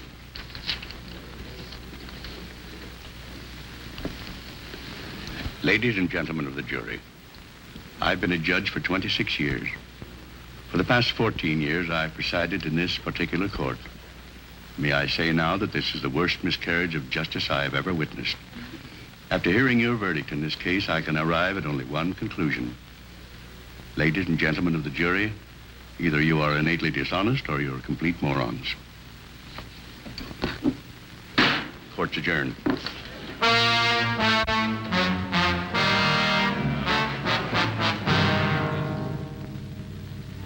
As soon as possible, the district attorney's office began exploring the personal life and background of each one of the 12 jurors. They contacted their neighbors, their friends, their acquaintances. They checked back 10 years in the lives of every one of them. They found nothing. The jury was indifferent. They wouldn't follow the case. Well, all the facts were there, Lee. None of the jurors were fixed. The DA's office found out that much. Why wouldn't they follow the case? A lot of people think they're doing their city a big favor when they serve on a jury. Yeah. They figure all they have to do is sit in the jury box for a few days, mark a ballot as fast as they can, and then leave. Beats me. They pay the taxes. They pay for these trials. They can follow the technical case closely if they want to. A lot of them aren't that conscientious. They don't think it means money in their pockets, so they don't care. We went through hell on this thing. 4 months to catch him, 3 months to prove him guilty. And the jury blew it. You want my opinion, Lee? I think it stinks. You don't have an opinion, Joe. You're a cop.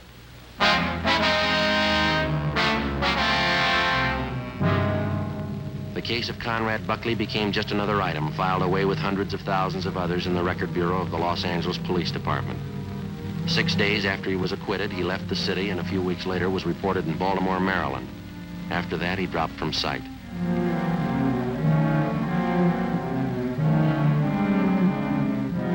Summer came, autumn, Christmas, New Year's.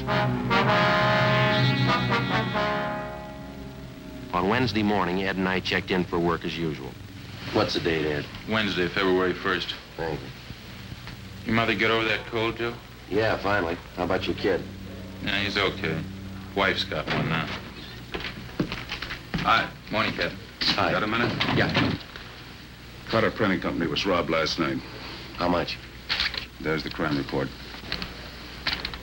14,500. Yeah, it's a big haul. EMO's familiar. Climbed a drain pipe to the roof, kicked in a skylight. Yeah? Conrad Buckley's back in town. I think it might add up. Could be. Sounds like it. There's one sure way to make him. Put him in small words and big type. I don't know how to make it any more positive than the last time. I don't know if that Greek with the lamp ever found an honest man, but get the guy.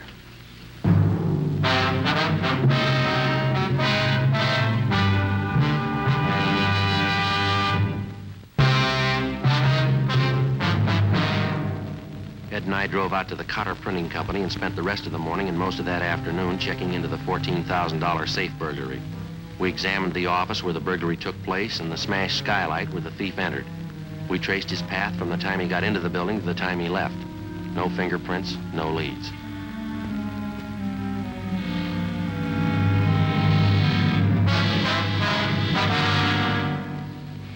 many safe men you know that work like Buckley? Well, let's see. There's Hagan. He works about the same, but he's up at Q. Walters, he operates like Buckley. He's doing time, too. Anybody else? No, not that I can think of. All right, find Buckley. Find out where he lives, who his friends are, where he eats. Find out what he's doing. You want us to tail him? Give him plenty of room. When you get the dope on him, we'll have a squad of men tail him alternately. All right. Where do we start? Comanche's Bar down on Central Avenue near 5th. When was he there last? Monday, first night he got in town. Might be his favorite spot. Okay. Anything else? I hear Buckley's learned a new trick since he's been away. Yeah? Carries a gun. That night, Ed and I started down into the south end of the city to find Conrad Buckley. First stop was Comanche's Bar. Buckley didn't show. The next night was the same. And the night after that, no sign. On the fourth night, at 10 minutes past 8 p.m., Saturday, February 4th, Ed spotted Buckley entering. We waited.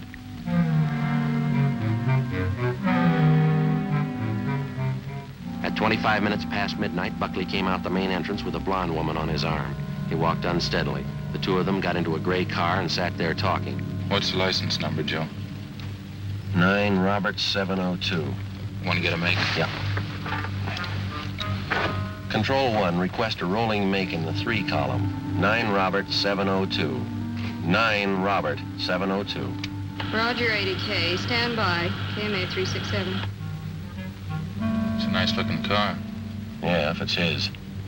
Might pan out if we're lucky. Control 1 to 80K. Come in. 80K to Control 1. Go ahead. 9 Robert 702. Car registered to Mrs. Conrad Buckley, 939 South Norwich Road, Beverly Hills. 80K to Control 1. Roger. KMA 367. What does that prove? Proves he's supporting a new car and a wife. Let's find out how.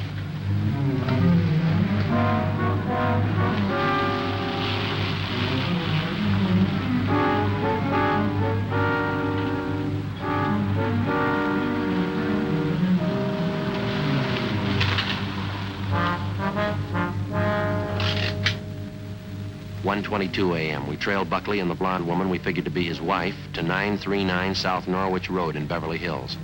We waited. At 3 a.m., Ed called Captain Wisdom and a couple of men were sent out to relieve us.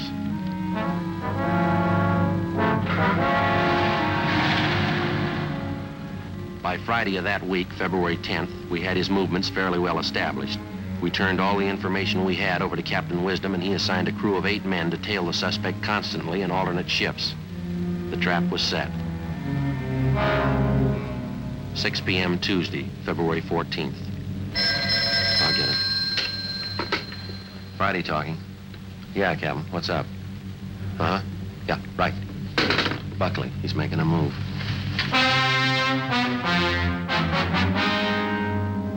We left the city hall and drove out to the site of the stakeout near Buckley's home on South Norwich Road. Captain Wisdom was there waiting for us. He left his place alone. He was on foot. Berg and Marconi tailed him to a bar. That's where he lost him. And he hasn't come back to this place? Not yet. I got a hunch he will. His car's still there. Yeah? We can shake him down. If he's been out on a caper tonight, he should have whatever he stole with him. Car there in the driveway? Yeah, check the license. 9 Robert 702, that's Buckley's car. There's somebody coming out of the house.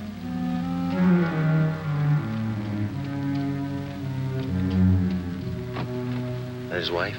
Looks like it. Does she know either one of you? No.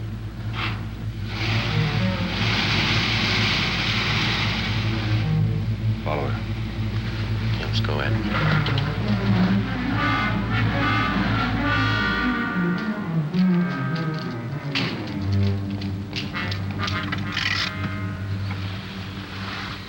This okay? Can you see the door from here? Yeah, this is fine. Captain? It's her move. Let's sweat it out.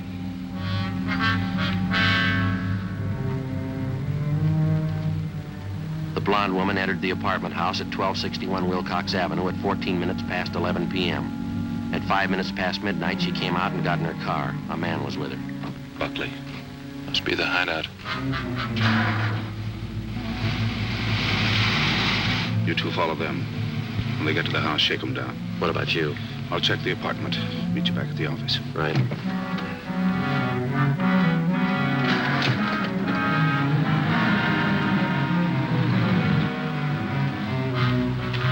At 21 minutes past midnight, Ed and I pulled up at the Buckley home at 939 South Norwich Road. We waited until Buckley and his wife got in the house. Then we went in and shook them down. We found nothing.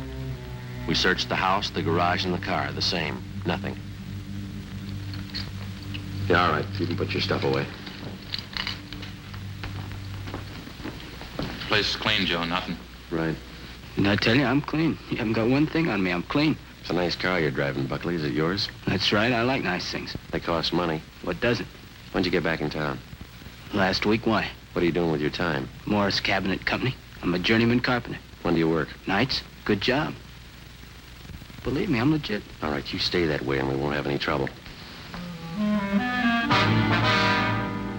Ed and I left Buckley's house, drove back to the office, and checked in with Captain Wisdom. He told us that he had talked with the manager of the apartment house at 1261 Wilcox Avenue. Buckley was renting apartment 7A in the building under the name of James E. Wilson. On the average, he used the apartment only once or twice each week. The rent was $75 a month. What'd you find in the apartment, Captain? He keeps 2 complete changes of clothes in the closet.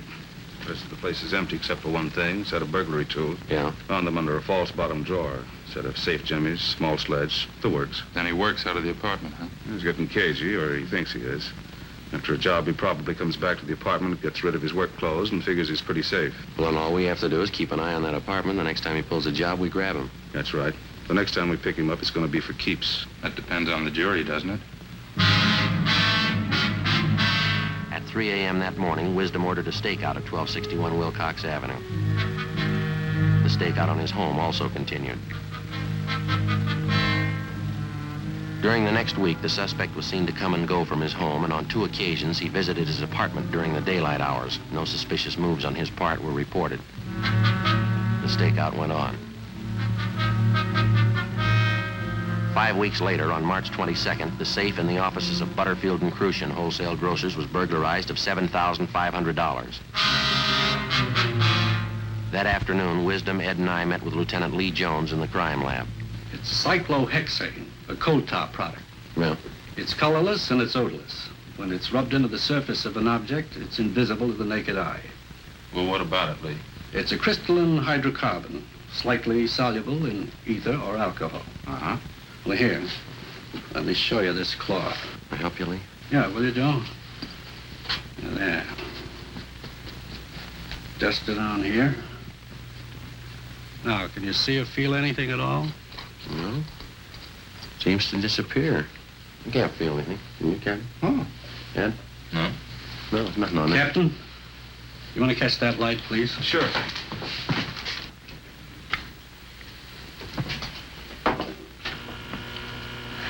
Have a look.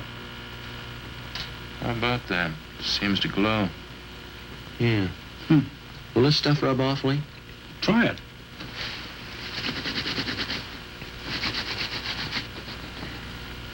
Now look at your hands.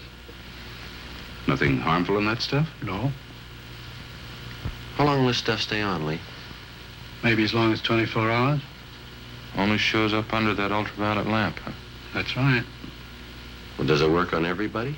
It'll work on Buckley. 10 minutes later, Wisdom put in a call to the 2 men on stakeout at Buckley's apartment on Wilcox Avenue. They reported that the apartment was empty. Buckley hadn't been near it since early the day before. At 6 p.m. that night, Lee Jones, Ed, and I went to the apartment, let ourselves in with a pass key, and went to work with 2 jars of cyclohexane. We dusted it on everything in sight, on Buckley's clothes, his shoes, his hat, and on the set of burglary tools which we found in the false bottom drawer. We rubbed it in until it was invisible. We arranged everything exactly the way we found it, and then we went back to the office. Lee Jones had a portable ultraviolet light set up for immediate use. Wisdom alerted communications to pass along immediately all reports of burglaries throughout the city. We waited. At midnight, we went out in shifts for sandwiches and coffee. The watch kept on. 2:30 a.m. I got it. Wisdom. Yeah? Thanks. Harvard and Wilshire Boulevard. Safe job? 2 of them. Call Lee Jones. I'll meet you downstairs. Right. What do you think? We'll let the lamp tell us. Bergstrom, keep the storefront clear. 10 feet on either side.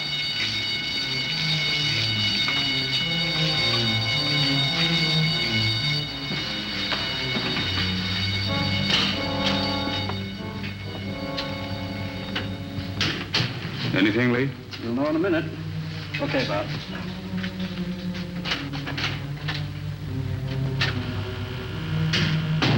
All right, we can try it. I'll get the light, Lee. Okay.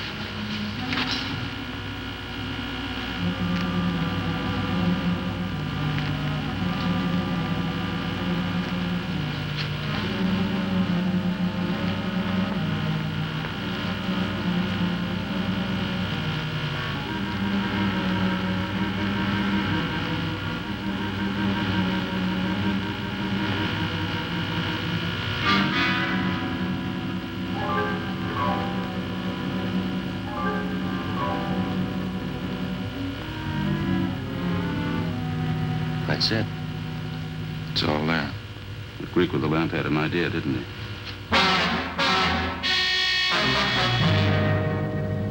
Before we left for Conrad Buckley's house, Lee Jones directed the photographer to stay at the scene of the burglary and take photographs of the telltale cyclohexane prints and all other pertinent photographs for use in court.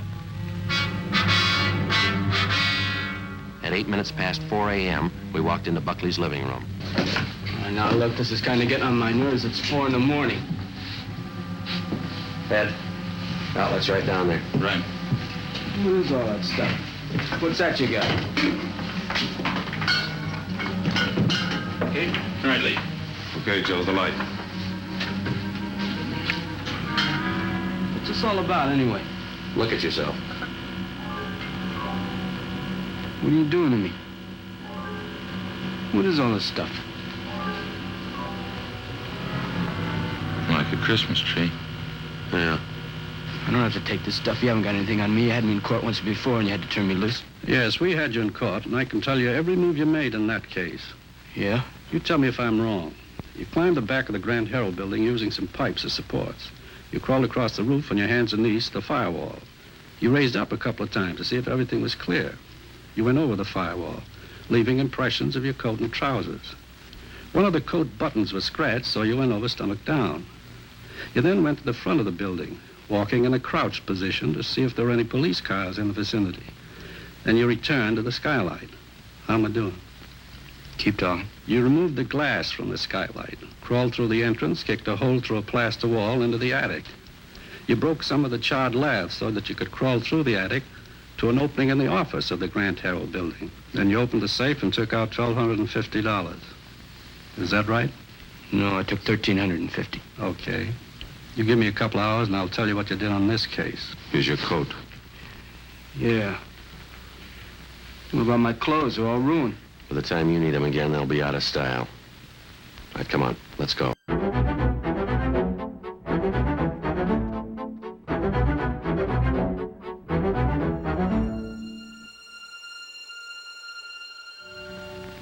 On October 15th, trial was held in Superior Court, Department 84, City and County of Los Angeles, State of California. In a moment, the results of that trial.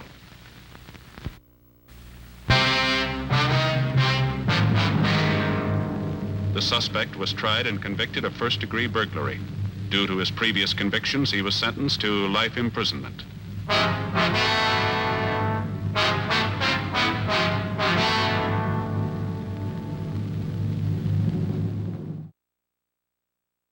Ladies and gentlemen, the story you are about to see is true. The names have been changed to protect the innocent.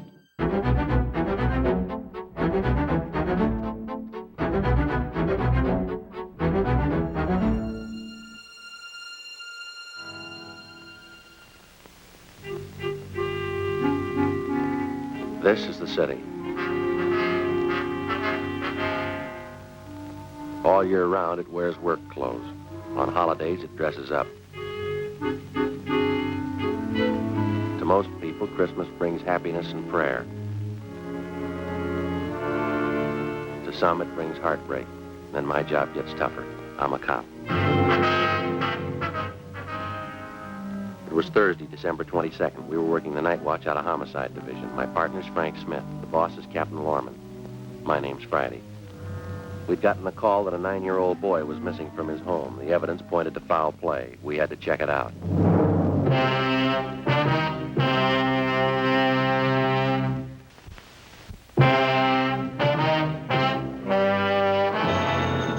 Okay.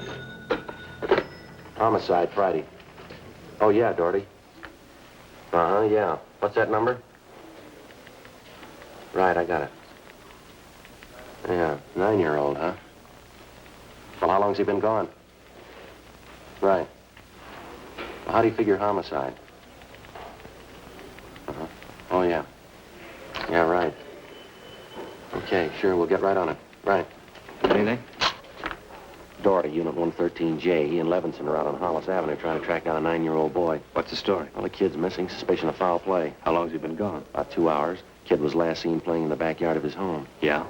Doherty says they checked over the yard. Find anything? Blood stains, lots of them. They look new. Tom Doherty from Highland Park Juvenile was waiting for us in front of the house. We went down the driveway and into the backyard. Doherty told us that the boy's mother told him that she'd gone out to do some Christmas shopping at 11 o'clock that morning. And when she returned home at 2 p.m., the boy was gone. His name was Stanley Johnstone, age 9 years. Ray Pinker started his preliminary investigation of the stains found on the patio.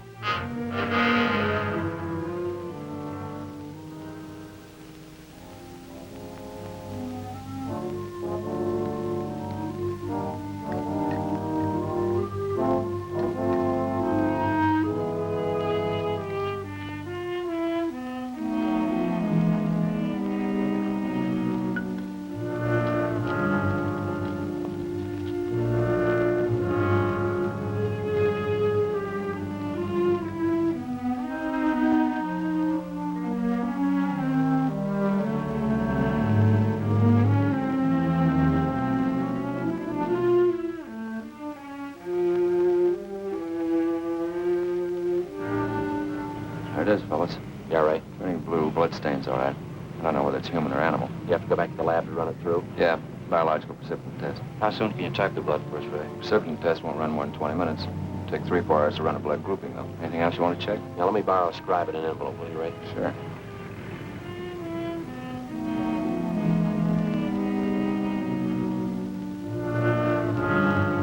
.22 caliber empty cartridge casing. I marked it for evidence. Doherty went on to tell us that he and his partner Levinson had talked with the neighbors. They could tell them nothing. He said they put out a missing broadcast on the boy and that the mother was at a loss to explain the boy's whereabouts. Blood stains, empty cartridge. Could mean 100 things. Any ideas, Friday? Yeah, just one, and I don't like it. 4:30 p.m., Thursday, December 22nd. The neighborhood search for 9-year-old Stanley Johnstone continued. Ray Pinker went back to the crime lab to start the precipitin test and the blood grouping. Levinson and his partner Doherty from Highland Juvenile stood by. We called Captain Lorman, and he arranged for a special detail to aid in the search for the missing boy. Frank and I questioned the boy's mother, a Mrs. Ruth Johnstone, a woman in her early 40s. She seemed fairly calm under the circumstances. Mrs. Johnstone, is your boy Stanley in the habit of wandering off without telling you where he's going? No, he's not in the habit of wandering off, but he has done it before. When was the last time, Miss Johnstone? You don't have any children, do you, Sergeant Friday? No, ma'am, I'm not married. There comes that time in every young boy's life when he feels that it's time to leave home, go out on his own. Usually happens somewhere around 8 to 10. Yes, I think I know what you mean. I have a boy of my own. You know how it is. My husband and I scolded Stanley one afternoon after school, and he was quite put out about it. Thought George and I were unfair. Packed a few of his things and left. How long was he gone? Oh, no time at all, about 2 hours. I was worried about him, but my husband said to leave him alone, said every boy had to go through that stage. Well, then you think he's run away from home again this time, do you? Yes, I think so. He's been gone about 4 hours now. I have a funny feeling about it. Well, did you and his father have some misunderstanding with the boy recently? That's just it. We haven't. I don't mind telling you, now that we're talking about it. I'm getting worried. Any place around that he might like to visit, a hobby shop or a playground where he might be? Well, yes, there's Jensen's model shop, little Heidi Robinson, but I've already called all his friends, and they have no idea where he is either. I see. We'd like a list of all of his friends and the places that he was known to frequent. Yes, all right, I'll give them to you. Where do you suppose he is?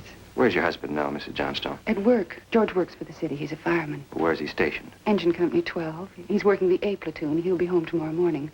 I haven't told him Stanley's gone. Was there any chance that the boy might be down at the firehouse with his father? No, he seldom goes down there anymore. No, I don't think he's there. I'm awfully worried. May I call my husband? Oh, sure. Go right ahead. I know George will be worried.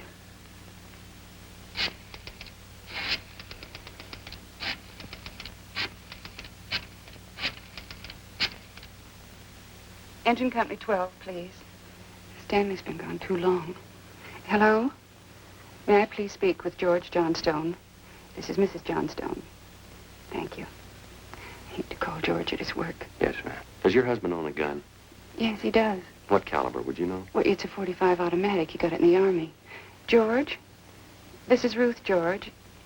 Is Stanley down there with you by any chance? Oh. No, I can't find him anywhere. He wasn't here when I came home from doing my shopping. Well, there are 2 policemen here.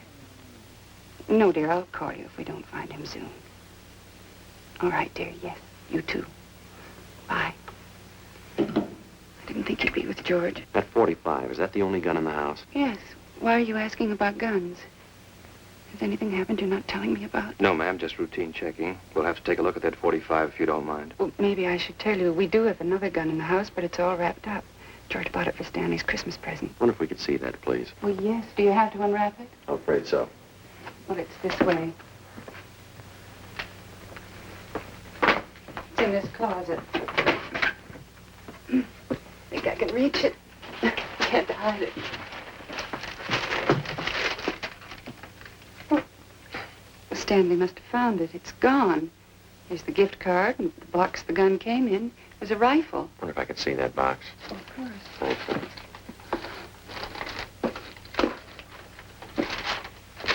How about it, Joe?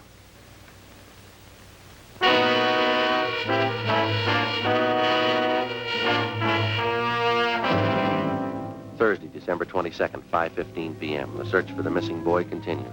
We checked the list of Stanley Johnstone's friends. None of them or their parents had any idea of his whereabouts. We talked with Doherty again. He'd been in touch with the detail combing the neighborhood. They found nothing. We went down to Hollis Avenue and 10th Street, the service station on the corner. Want it down, Joe? No, I got one.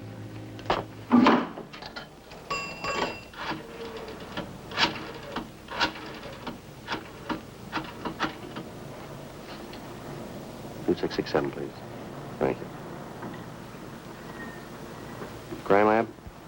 Yeah, Ray? No, Ray Pinker.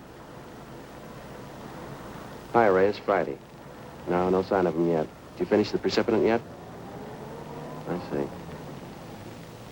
No, we don't know. Oh, we didn't want to upset his mother any more than we had to. What? Oh, yeah. Yeah, we can do it that way. What? What? Oh. Yeah, well, transfer me over, will you, Ray? Yeah, thank you. Right, check you later, Ray. Well, hi, Captain. It's Friday. Yeah, well, we just left Doherty. Yep. Right? We'll stay on it. What'd Pinker have? It's human blood. He's working on the grouping now. He wanted to know the Johnstone boy's blood type. Something else. Yeah? There's another one missing. An 8-year-old boy.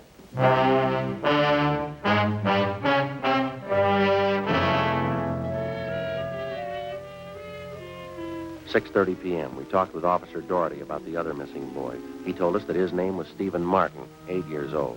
His family had just moved into the neighborhood. It seemed that no one besides the Martin family knew that the boys played together. We got a description of the Martin boy and put out a missing broadcast. We called the Johnstones' family doctor.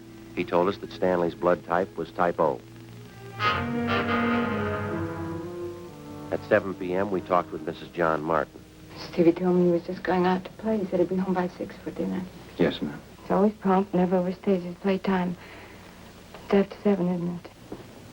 Yes, ma'am, 5 after. You sure Mrs. Johnston doesn't know where the boys are? She has no idea, Mrs. Martin. Just terrible, just awful. I feel there's more to this thing, something you're not telling me. Well, there's no use to upset you until we know a few things for sure. Then you are holding back something. Please try not to worry, Miss Martin. There are certain questions we have to ask, routine questions in any kind of investigation. Is there anything else you want to know? Yes, what's your boy's blood type? Funny question. Do you think anything's happened to him? Have you found him and you're not telling me? No, ma'am, we haven't found him. We don't think anything's happened to him.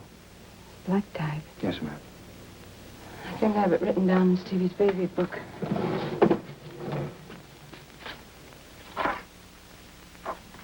Yes, here it is. It's type O. Thank you. I wonder if I might use your phone. Yes, of course, in the hall. Thank you. Excuse me? Mm-hmm.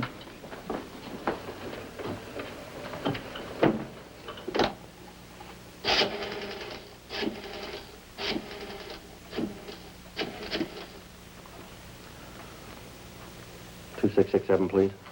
Right. Hello, Ray. This is Friday. Just checking back. I got the blood type of the two missing boys for you. Yeah, type O. No, both boys, type O. Sure. Right. Frank, see you a minute. Right, Joe. Excuse me, Miss Martin. Tinker just finished the blood grouping. Bad? The stains, both type O.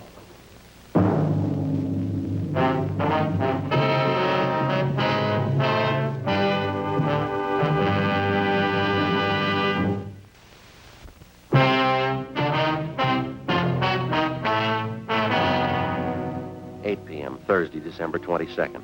Still no sign of either of the missing boys. Captain Lorman went back to headquarters to direct the search from there. He dispatched another detail of 50 men to aid in the hunt for the missing youngsters. 8:30 p.m.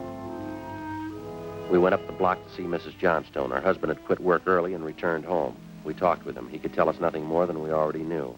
We still had not informed either of the families about the blood stains and the empty cartridge casing which had been discovered in the backyard of the Johnstone home. It was more than possible that they had a right to know about our findings, but Frank and I felt there was no cause to add to the distress of the two families at this time. If the two missing boys were found alive and well, then the blood stains in the cartridge would be of no concern to the relieved parents. At 8:40 p.m., Frank and I left the Johnstone house and went to the home of Mr. and Mrs. John Martin. Miss Martin, you say your husband works in the market. Yes, he telephoned about 15 minutes ago and said he was closing up right away. He'll be here any minute. Do wish Stevie would call or come home. It's so cold out tonight. All he had on was a thin cotton shirt. You try not to worry. We're doing everything we can. He'll be all right. Stevie's father's such a sensitive man. He and the boy are so close. I know he's terribly upset. Now, you say you looked every place. There's no place else the boy might be. Oh, no place, no. If anything's happened to the boy, it'll just kill John. You just take it easy, Mrs. Martin. Sit still. I'll get it. Thank you. Joe. Yeah. The Johnstone kid, he'd been found.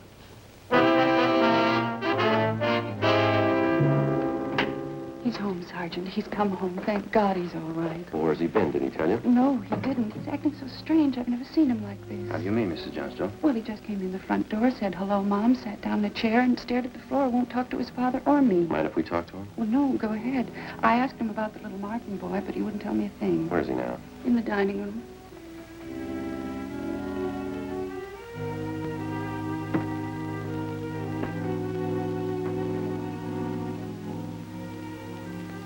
Looks all right, Joe. Yeah.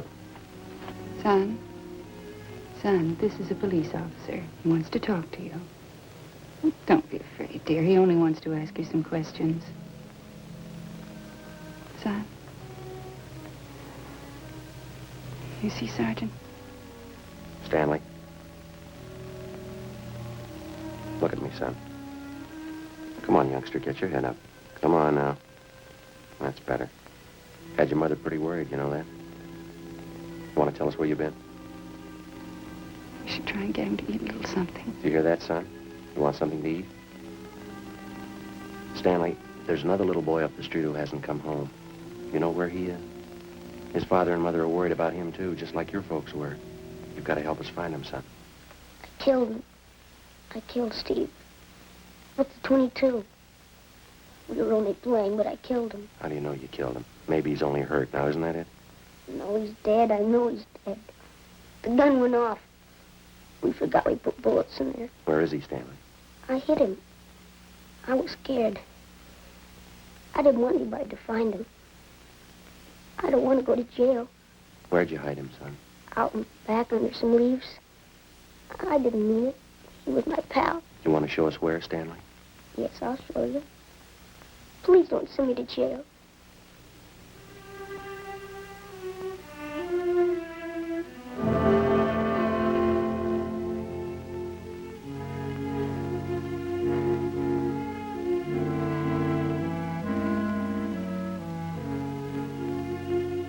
(9:15 p.m., Thursday, December 22nd. 9-year-old Stanley Johnstone led the way out beyond the backyard of his home. He showed us the wagon he moved the body in.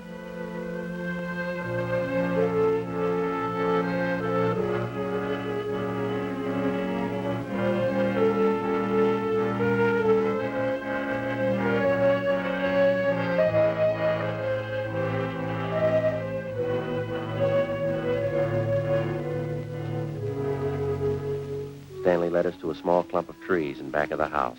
There we found the body of Stephen Martin. There was a single bullet wound in his chest just below his heart.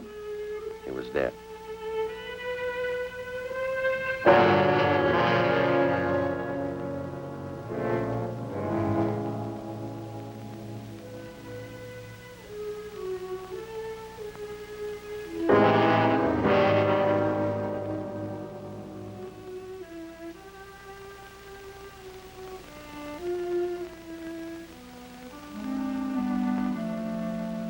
I knew my folks were going to give me the gun for Christmas. I knew where it was, and I got it. There was a box of bullets with it. Were you pointing the gun at Stephen? No, sir. No, sir, I wasn't. It was Steve's turn to play with it. I was chasing him, and he tripped over that stump there, and the gun hit him in the stomach and went off. Why do you think you killed him if you're telling us the truth? I'm telling the truth. Honest, that's the truth. All right, I believe you, son, but why do you think you killed him? It was my gun. Steve'd still be alive if I didn't go get it. Should have waited till Christmas. It's all my fault. Where have you been all this time? Right here. With Steve. What were you doing, son? I was praying. I was praying for God to make you alive again.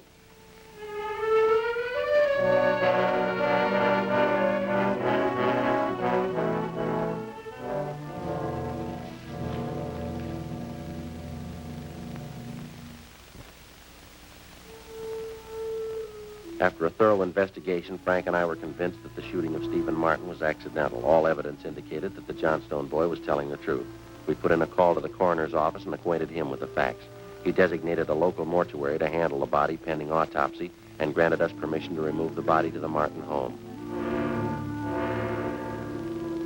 Mrs. Martin collapsed. The family doctor was called. Frank and I sat in the living room to wait for John Martin, the dead boy's father.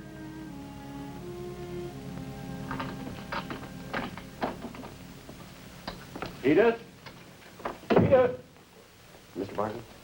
Yes. You the police? Yes, sir. Where's Edith? Where's my wife? Well, has my boy come home yet? Well, have you found him? Yes, sir. Well, where is he? Stevie? Stevie? Where's Steve? He's hurt, isn't he? Yes, sir. Well, where is he? I want to see him. He's hurt pretty bad, Mr. Martin. Well, where is he? I want to see him.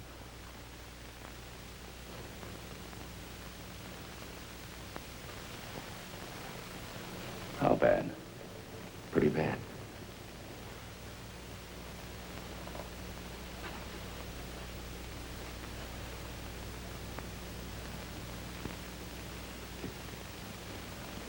He's dead.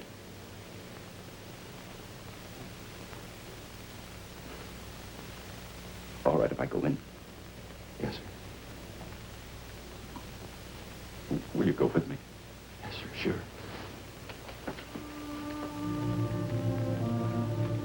Don't make it any harder on yourself, Mr. Martin. I see my boy. Stevie.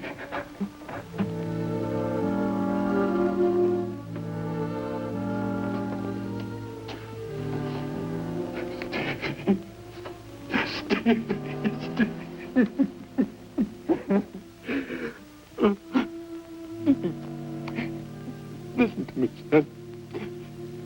We've got a lot of nice things for you for Christmas. Everything you wanted. I got you 3 new cars for the train. And the one with the searchlight on it. It really works, Stevie. It really works. And the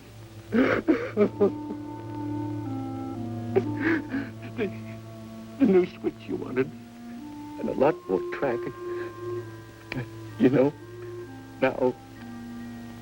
now you can have a big light out.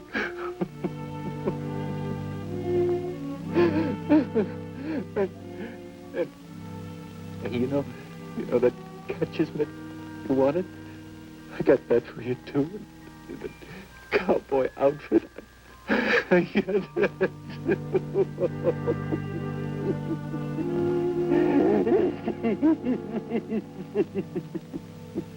Mr. Martin.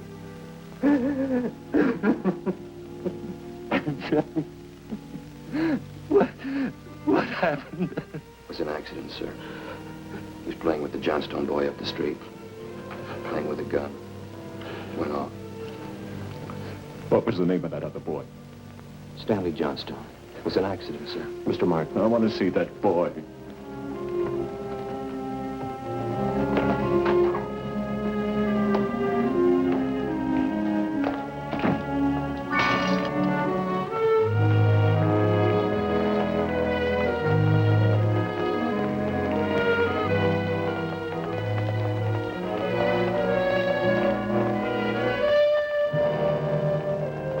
We had no idea what the dead boy's father had in mind.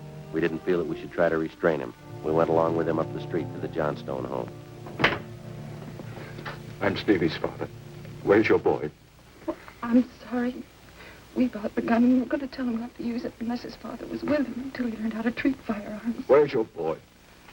He's right here. Won't you come in? It's all right, Miss Johnstone.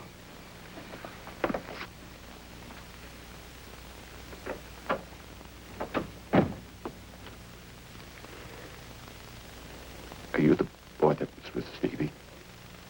Yes, sir. What's your name? Stanley.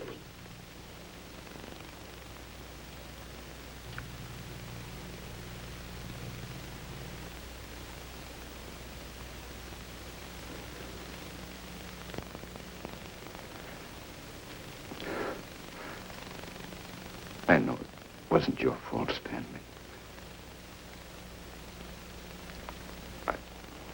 I wonder if you'd do something for me.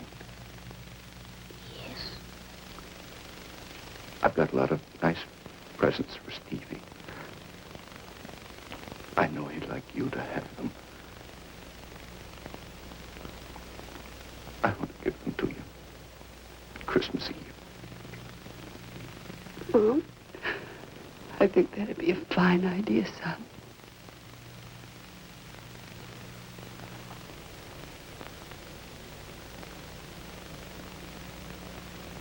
Come on, Frank.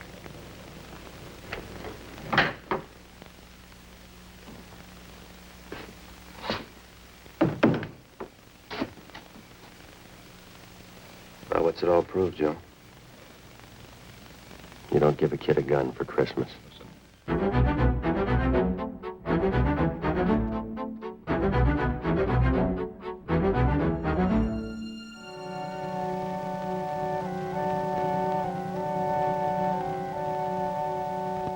On December 24th, the coroner's inquest was held at the County Morgue, Hall of Justice, City and County of Los Angeles, State of California. In a moment, the results of that inquest.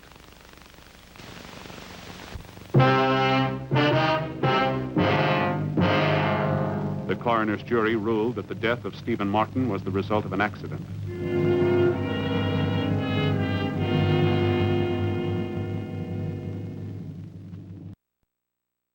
Ladies and gentlemen, the story you are about to see is true. The names have been changed to protect the innocent.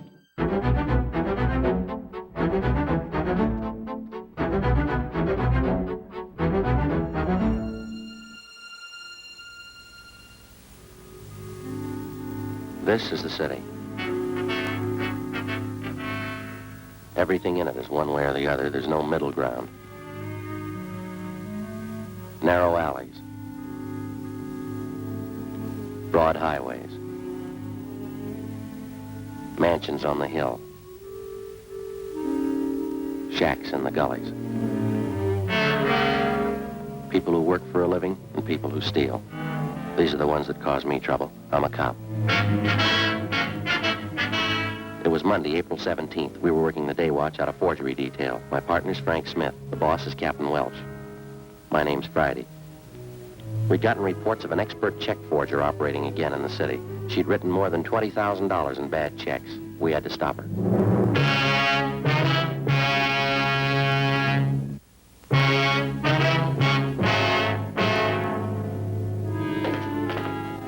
Morning, Joe. Hi, how'd the weekend go? Oh, pretty slow. Stayed home, did some gardening. How about that new lawn you put in? How's it doing? Well, there's only one solution. If we want to garden, we're going to have to move. Well, why? What's the matter now? Same old thing. Gophers? Happens every year. I don't know why I try anymore. It's just a waste of good grass seed. Joe, Frank? Yeah, Ferguson. Captain wants to see us. Okay. What's up, Fergie? You ain't gonna like it. What's that? Skipper will brief us. Morning, Skipper. Hi. You two finished up on the Meyer case yesterday, that right? Yeah, it's all washed up. We're clear. Good. Then you can start on this one right away. You work with Besser and Ferguson here. Well, what is it, Captain? The grandma case. I had a hunch, Joe. What have we done to deserve this? There's nothing any of us have done. It's what we haven't done. I want her stopped once and for all. We any closer to her than we have been, Fergie? Just about the same, Joe. That's the reason I'm putting two more of you on it. How well do you know this case? Well, just what we've heard around the office. Frank? Same here. I could stand some briefing. Ferguson? Connick, you must have heard how she operates 3 months out of the year, April, October, and December. That's all. She's never been known to change the schedule? Not as far as I know. She's been doing it the same for 9 years. All the phony checks she cashes are personal checks. That's right. She never writes them less than $2, never more than 100. 9 years. She been going that long? 9.5. It'll be an even 10 this October. You want to check them out on the totals, Ferguson? Yeah, up to and including the first of the month, she's cashed 1,273 checks. The total is a little over $22,000. Anything special about the way she writes the checks? Nothing but the signatures. There's an alias list on it that'll knock your eye out. More than 200 different names. Her description's still the same. About 50 years old, kind of plump, nice face. A few minor changes. Last year, she had gray hair, dressed very plain. This year, she dyed her hair black, dresses a little more expensively. 9 years. That's a long streak of luck for any paper hanger. That's just it. This old gal's not just an ordinary paper hanger. She's no amateur, now don't get me wrong. But she doesn't operate like any check forger I've ever known. She contradicts part of her MO, part of it she doesn't. She takes chances an ordinary paper hanger would never take, and she gets away with them. Take a look at just one of these exhibits. 28 checks passed on the same chain of grocery stores, same company. Pass them all in 1 month? Nope, that's just the point.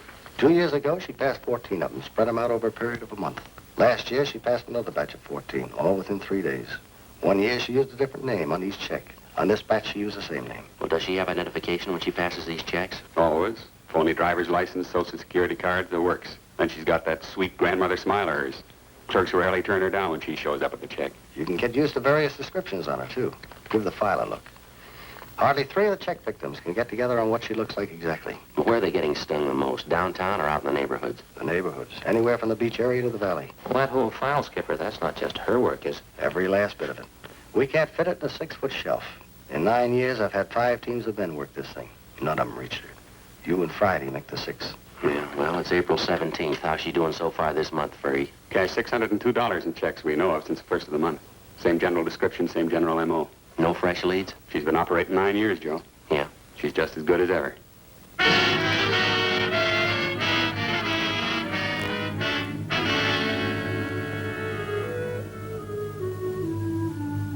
To the working detective, there's no tougher job than tracking a lawbreaker who's half professional and half amateur. You can expect a criminal who's entirely professional to react generally the same in a given set of circumstances. The same with the amateur. But take the two, the professional and the amateur, and intermingle their possible and probable reactions. You'll likely have a sound reason why and how an elderly woman could victimize merchants with $20,000 in bad checks over a period of 9 years without being caught. Grandma, as she'd come to be known, worked only 3 months out of each year, April, October, and December. Her apparent fine sense of timing and her knowledge of psychology was far and away superior to that of the ordinary paper hanger. If the file on Grandma was any indication, she apparently had been born to be a successful check forger. After Frank and I spent 3 days on the case with Sergeants Ferguson and Besser, we were almost convinced there was only one way we could reach the suspect. She had to make a mistake. Fergie, how'd you do? Pretty sour. 4 checks in 2 days. What'd you get? 2. Don Myers checked the signatures. They're all hers. Here's our list if you're interested. Meat market out on Pico, $25. Grocery in West Hollywood, $48. 2 department stores downtown, $100 a piece. How they describe the woman? Same old yarn. She was a nice, charming little lady, about 55 or 60. Small, dark hair, graying, dark eyes, nice smile. Clerk told me she reminded him of his mother. Yeah. For one thing, sure, her timing's just as good as it was 9 years ago. The Downtown Merchants Association's screaming again. They're looking for action. Well, fine, so are we. When they stop cashing checks for people they don't know, they'll stop getting hurt. We can't stand behind their counters and run a make on every one of their customers who wants to cash a check. How many publicity campaigns have we run on bad checks? I don't know, but they don't seem to stop Grandma. You talked to the captain today? Yeah, he's looking for action, too. I don't know what we can do unless we get some kind of cooperation from the merchants. Every time the old gal pushes a bum check, it's 3 or 4 days before it gets to the bank, and we hear about it. The trail's pretty cold by then. Joe and I were talking just before you came in, Fergie. We can't expect too much to happen the way we're going. Any ideas? Well, more men and more stakeouts. The captain says he'll buy that. That's about all we can do. Another 10 days and April will be over. Grandma will be through pushing checks until October again. I don't know, Joe. Her formula's too perfect for me. There's got to be a flaw in it someplace. Yeah, sure. All we got to do is find it. You got out a bulletin on that revised description of her, Fergie? Yeah, all taken care of. Special notices were mailed out to the merchants. I'll get it. Forgery, Smith. Yes, sir. Oh?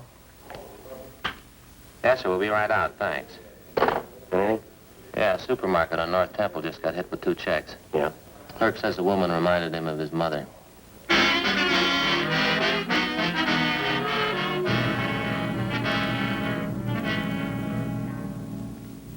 A week passed. The number of stakeouts on business places throughout the city was doubled. The M.O. and the description of the suspect was circulated among the merchants in the downtown and suburban shopping centers.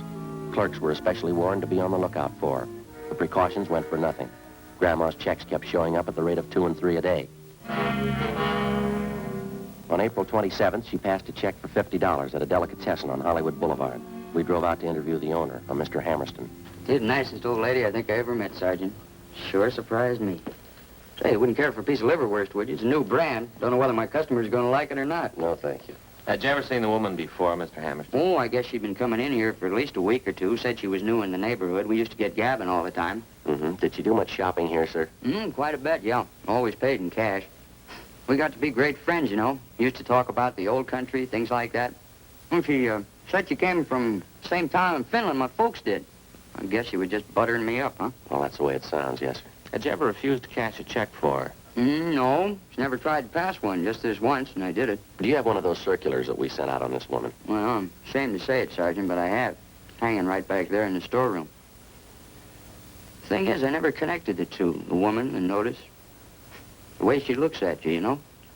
Like it'd be a heel even to question her. How was she dressed the last time she was in? Do you remember that? Yeah. Had on a black coat. Oh, I told you that. Very plain-looking clothes, like any other housewife. Print dress, some kind of scarf around her neck. That's about all I noticed. How about that description of her in the bulletin we sent you? That fit her pretty well? No, I guess so. Didn't seem exactly plump to me, though. Kind of a nice figure for a woman her age. Oh, do you know if any of your customers were acquainted with her? No, I wouldn't know that. She acted as though she knew some of them, but, well, now that this has happened, I can see she was just putting on. She was a great disappointment to me. Now, she is to a lot of people, sir. I used to josh with her all the time. Is that so? Yeah. She seemed like a real good sport. Fine personality, joshing all the time. Just as homey as you please. Mm-hmm. Fits in with the other descriptions. Say, how are you ever going to catch somebody like that? Well, we're not sure we will, sir. Yeah? They're going to like this.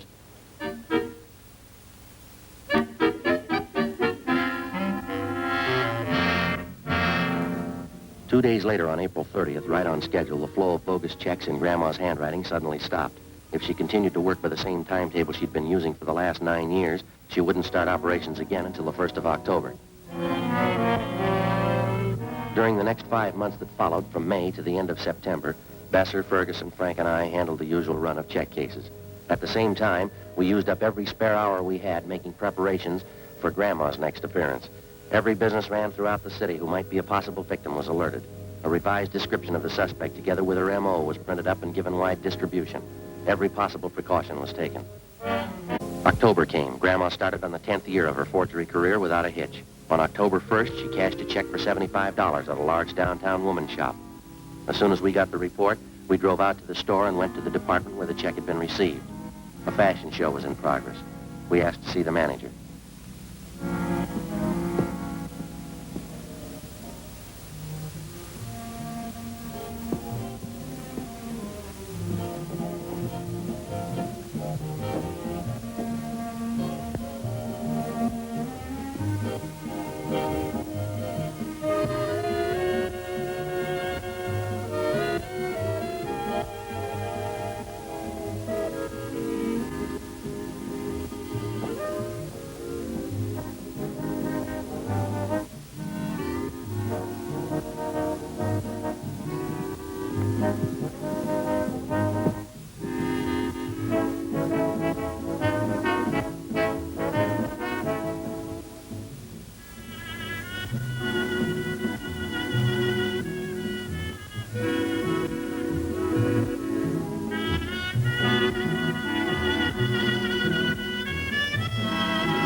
Montrose, this is my partner, Frank Smith. My name's Friday. We're from Forgery Detail. Oh, yes, about that check, is that right? Yes, sir. We're having one of our autumn fashion showings this afternoon. It usually keeps us pretty busy. Yes, sir. You the one who authorized this check to be cashed? Yes, I okay all the checks that we cash in this department. And you okayed this one? These are your initials? Yes, that's right. I don't know what I can do for you, gentlemen. The check was passed. Very unfortunate occurrence. The sales girl handled the transaction. She showed me the check. I knew the signature, so I okayed it. Mary Walker? Yes, that's how the check was signed. What kind of identification did the woman have? Her charge account plate. You know, the small metal card? Charger plates, we call them. I recognized that and the signature immediately. You know this Mary Walker pretty well, do you? She's one of our best customers.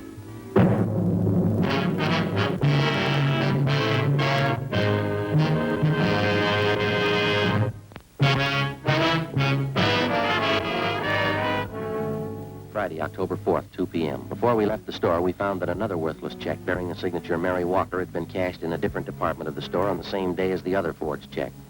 The woman had used the same means of identification, a metal charge account plate stamped with the name Mary Walker. We took the two checks back to the office and had Don Meyer in handwriting compare the signatures. There wasn't any doubt in his mind. The writing on both checks was Grandma's. It was only a hunch, but it was beginning to look as though the suspect had finally done what we'd been waiting 9 years for her to do. She'd made a mistake. Frank and I drove out to an address in the Wilshire district to interview Mrs. Mary Walker. She fit the general description of the suspect, but she denied writing either one of the checks which bore her signature. Well, it's out of the question, Sergeant. I couldn't have written those checks. I haven't even been in the city for the past 5 days. And these signatures on these checks, Mrs. Walker, they're not yours. Well, it looks like my handwriting, but it's not. I didn't write those checks. They're forgeries. Well, you do have a charge account at the store, don't you, ma'am? Yes, I've had one there for years. Nothing like this ever happened, though. Do you have one of those charge account plates, do you? Well, yes, I did have one. You lent it to someone in your family? No. As a matter of fact, I lost it. I intended to report it to the store, but it slipped my mind. Do you have any idea where and when you might have lost it? Well, I think it was last Sunday night, Sergeant, but I'm not sure. Oh, just a minute. I know someone who would remember. Inez Lambert. She was there, and I'm sure that she'd remember. Mm-hmm. Who's she, ma'am? She's a girlfriend of mine. She lives in this neighborhood. Hello, Inez. This is Mary Walker. Oh, I'm just fine. You? Good. Say, Inez, what night was it that we went to the Boosters Club meeting? Sunday? Well, that's what I thought. Oh, nothing. Just some silly misunderstanding. Well, all right, Inez. Thanks for remembering for me. Yeah. Bye. It was Sunday night, Sergeant. Inez Lambert and I went to the neighborhood Boosters Club meeting, and I'm sure that that's where I must have lost it. Well, and you think the charge account plate just fell out of your purse, is that it? Either that, or it was taken. Why do you say that, ma'am? Well, it's a very serious thing, and I didn't want to mention it. What's that? Well, I left my purse on the chair next to me part of the evening. And when I got home, I thought I was missing a $5 bill out of my change purse. I didn't notice then that the charger plate was gone. Do you remember who was at that meeting, Mrs. Walker? Oh, 40 or 50 people at least. How many women would you say? Oh, a dozen, I suppose. Now, I'm not accusing anyone of robbery, Sergeant. I know that that's a very serious charge to make. Do you know if one of the club officers might have taken a list of those present? Oh, they don't have to. We do the same thing at every meeting. What's that, ma'am? We all sign the attendance book when we leave.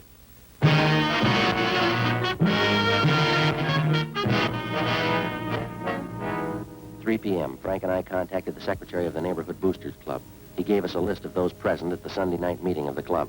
As Mary Walker had told us, each person present had signed his or her name and address in the attendance book. We took the record downtown with us and had Don Meyer compare each signature on the list with samples of Grandma's handwriting. Number 32 on the list, fellas. That's it. Positive make, Donna? No doubt in my mind. That's Grandma's handwriting.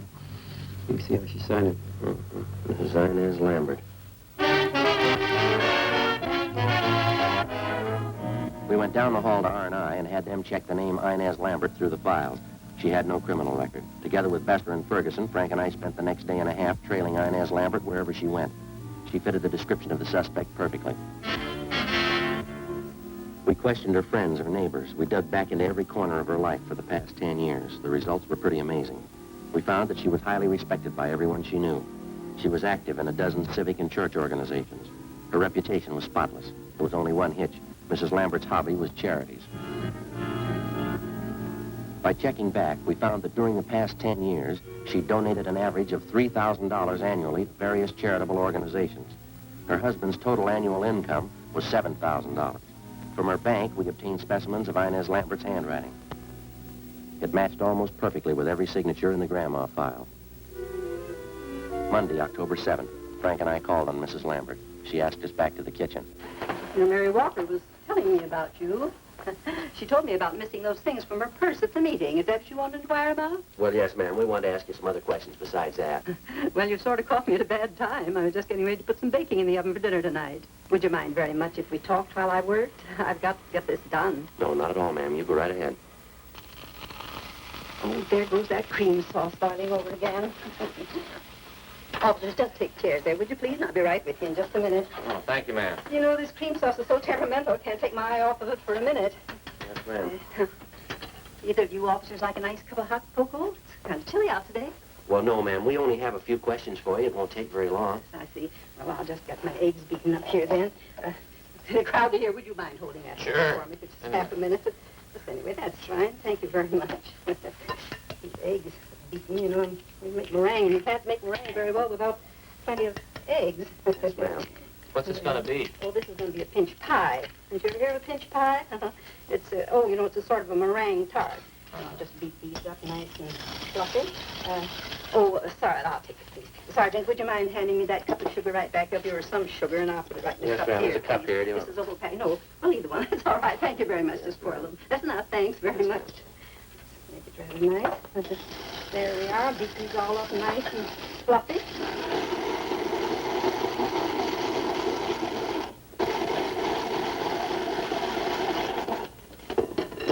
Now, what was it you wanted to know? Well, Mrs. Walker had her charge account plate stolen that night at the Boosters Club meeting.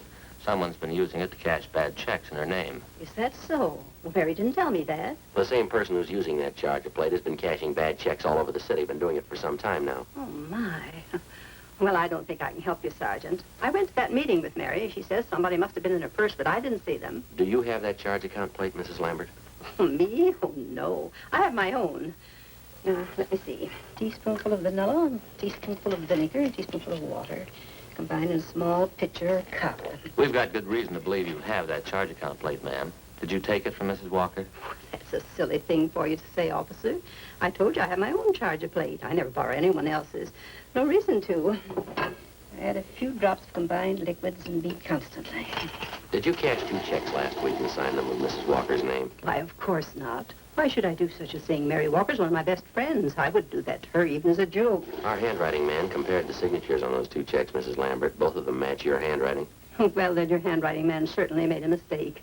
There's a large Pyrex dish in that cupboard right there. Would you mind getting it for me, I'll please? get it. Oh, on the top shelf, way up. That's right. On the left. No, not those. The big ones. See, this one? That's right. That's Pyrex. Don't drop those on your head. They're my nice dishes. I don't want to break them. That's fine. That's it. Careful. Good. I'll take it. You deny you wrote those 2 forged checks last week? You deny you've written and cashed about 1,500 worthless checks in the last 9 years? Why, of course I deny it. You sure you haven't made a mistake? We're sure, ma'am. Sorry, you'll have to come downtown with us for questioning. What's that? Oh, my cream sauce is boiling over again, Sergeant. Oh, I can't leave the house now, right in the middle of getting dinner ready. My husband would be furious. If you want to talk, couldn't we do it later on? Sorry, afraid not. But you certainly can't accuse me of doing anything wrong. Folks at church will vouch for me. We've got just as many people who say you cheated them. The same people who cashed those checks for you. Quite a few of them, ma'am. 9 years worth. But that's silly.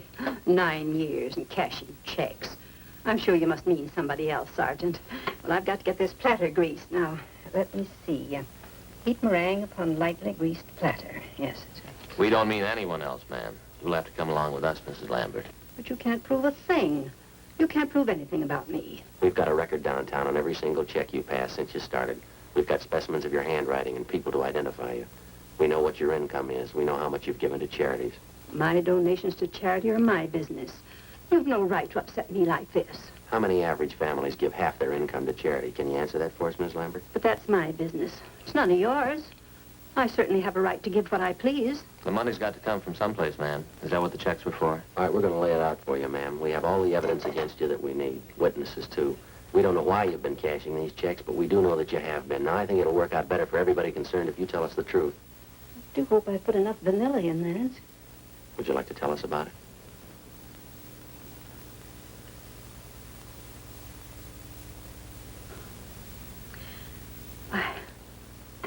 I never thought about anyone finding out, I guess.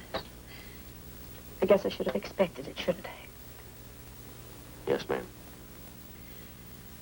It'll be terrible, I know. He'll never understand. Who's that? Albert, my husband. He'll never understand. Would either of you like a cup of coffee? No, thank you, ma'am. The money wasn't for me, you know. Not $1 of it. I can prove that for you. Yes, ma'am. It was all for charity. There were so many of them. Orphanages and old people's homes and the Christmas Poor Fund, and then the overseas relief charities. Well, they all needed money. Somebody has to take care of them. Your husband didn't know anything about this for 10 years, ma'am? Nothing at all. They were my charities. I had to have money for them. I took the money from people who had it and gave it to those who didn't. What do you think, Sergeant? What's that? Was I wrong? Do you think the good Lord will say I was wrong? Well, I wouldn't know, ma'am. I only wanted to help the poor. He did. He came to help the poor. Well, there's a big difference, ma'am. Yes? He didn't use a checkbook.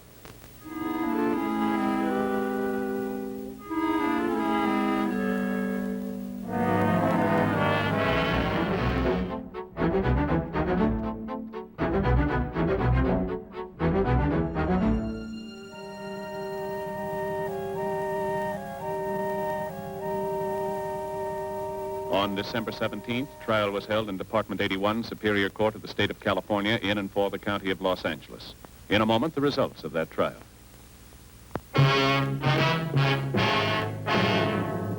The suspect entered a plea of guilty to 2 counts of forgery, and the remaining charges were set off the calendar. She received the sentence as prescribed by law. Forgery is punishable by imprisonment in the state penitentiary for not less than 1 nor more than 14 years.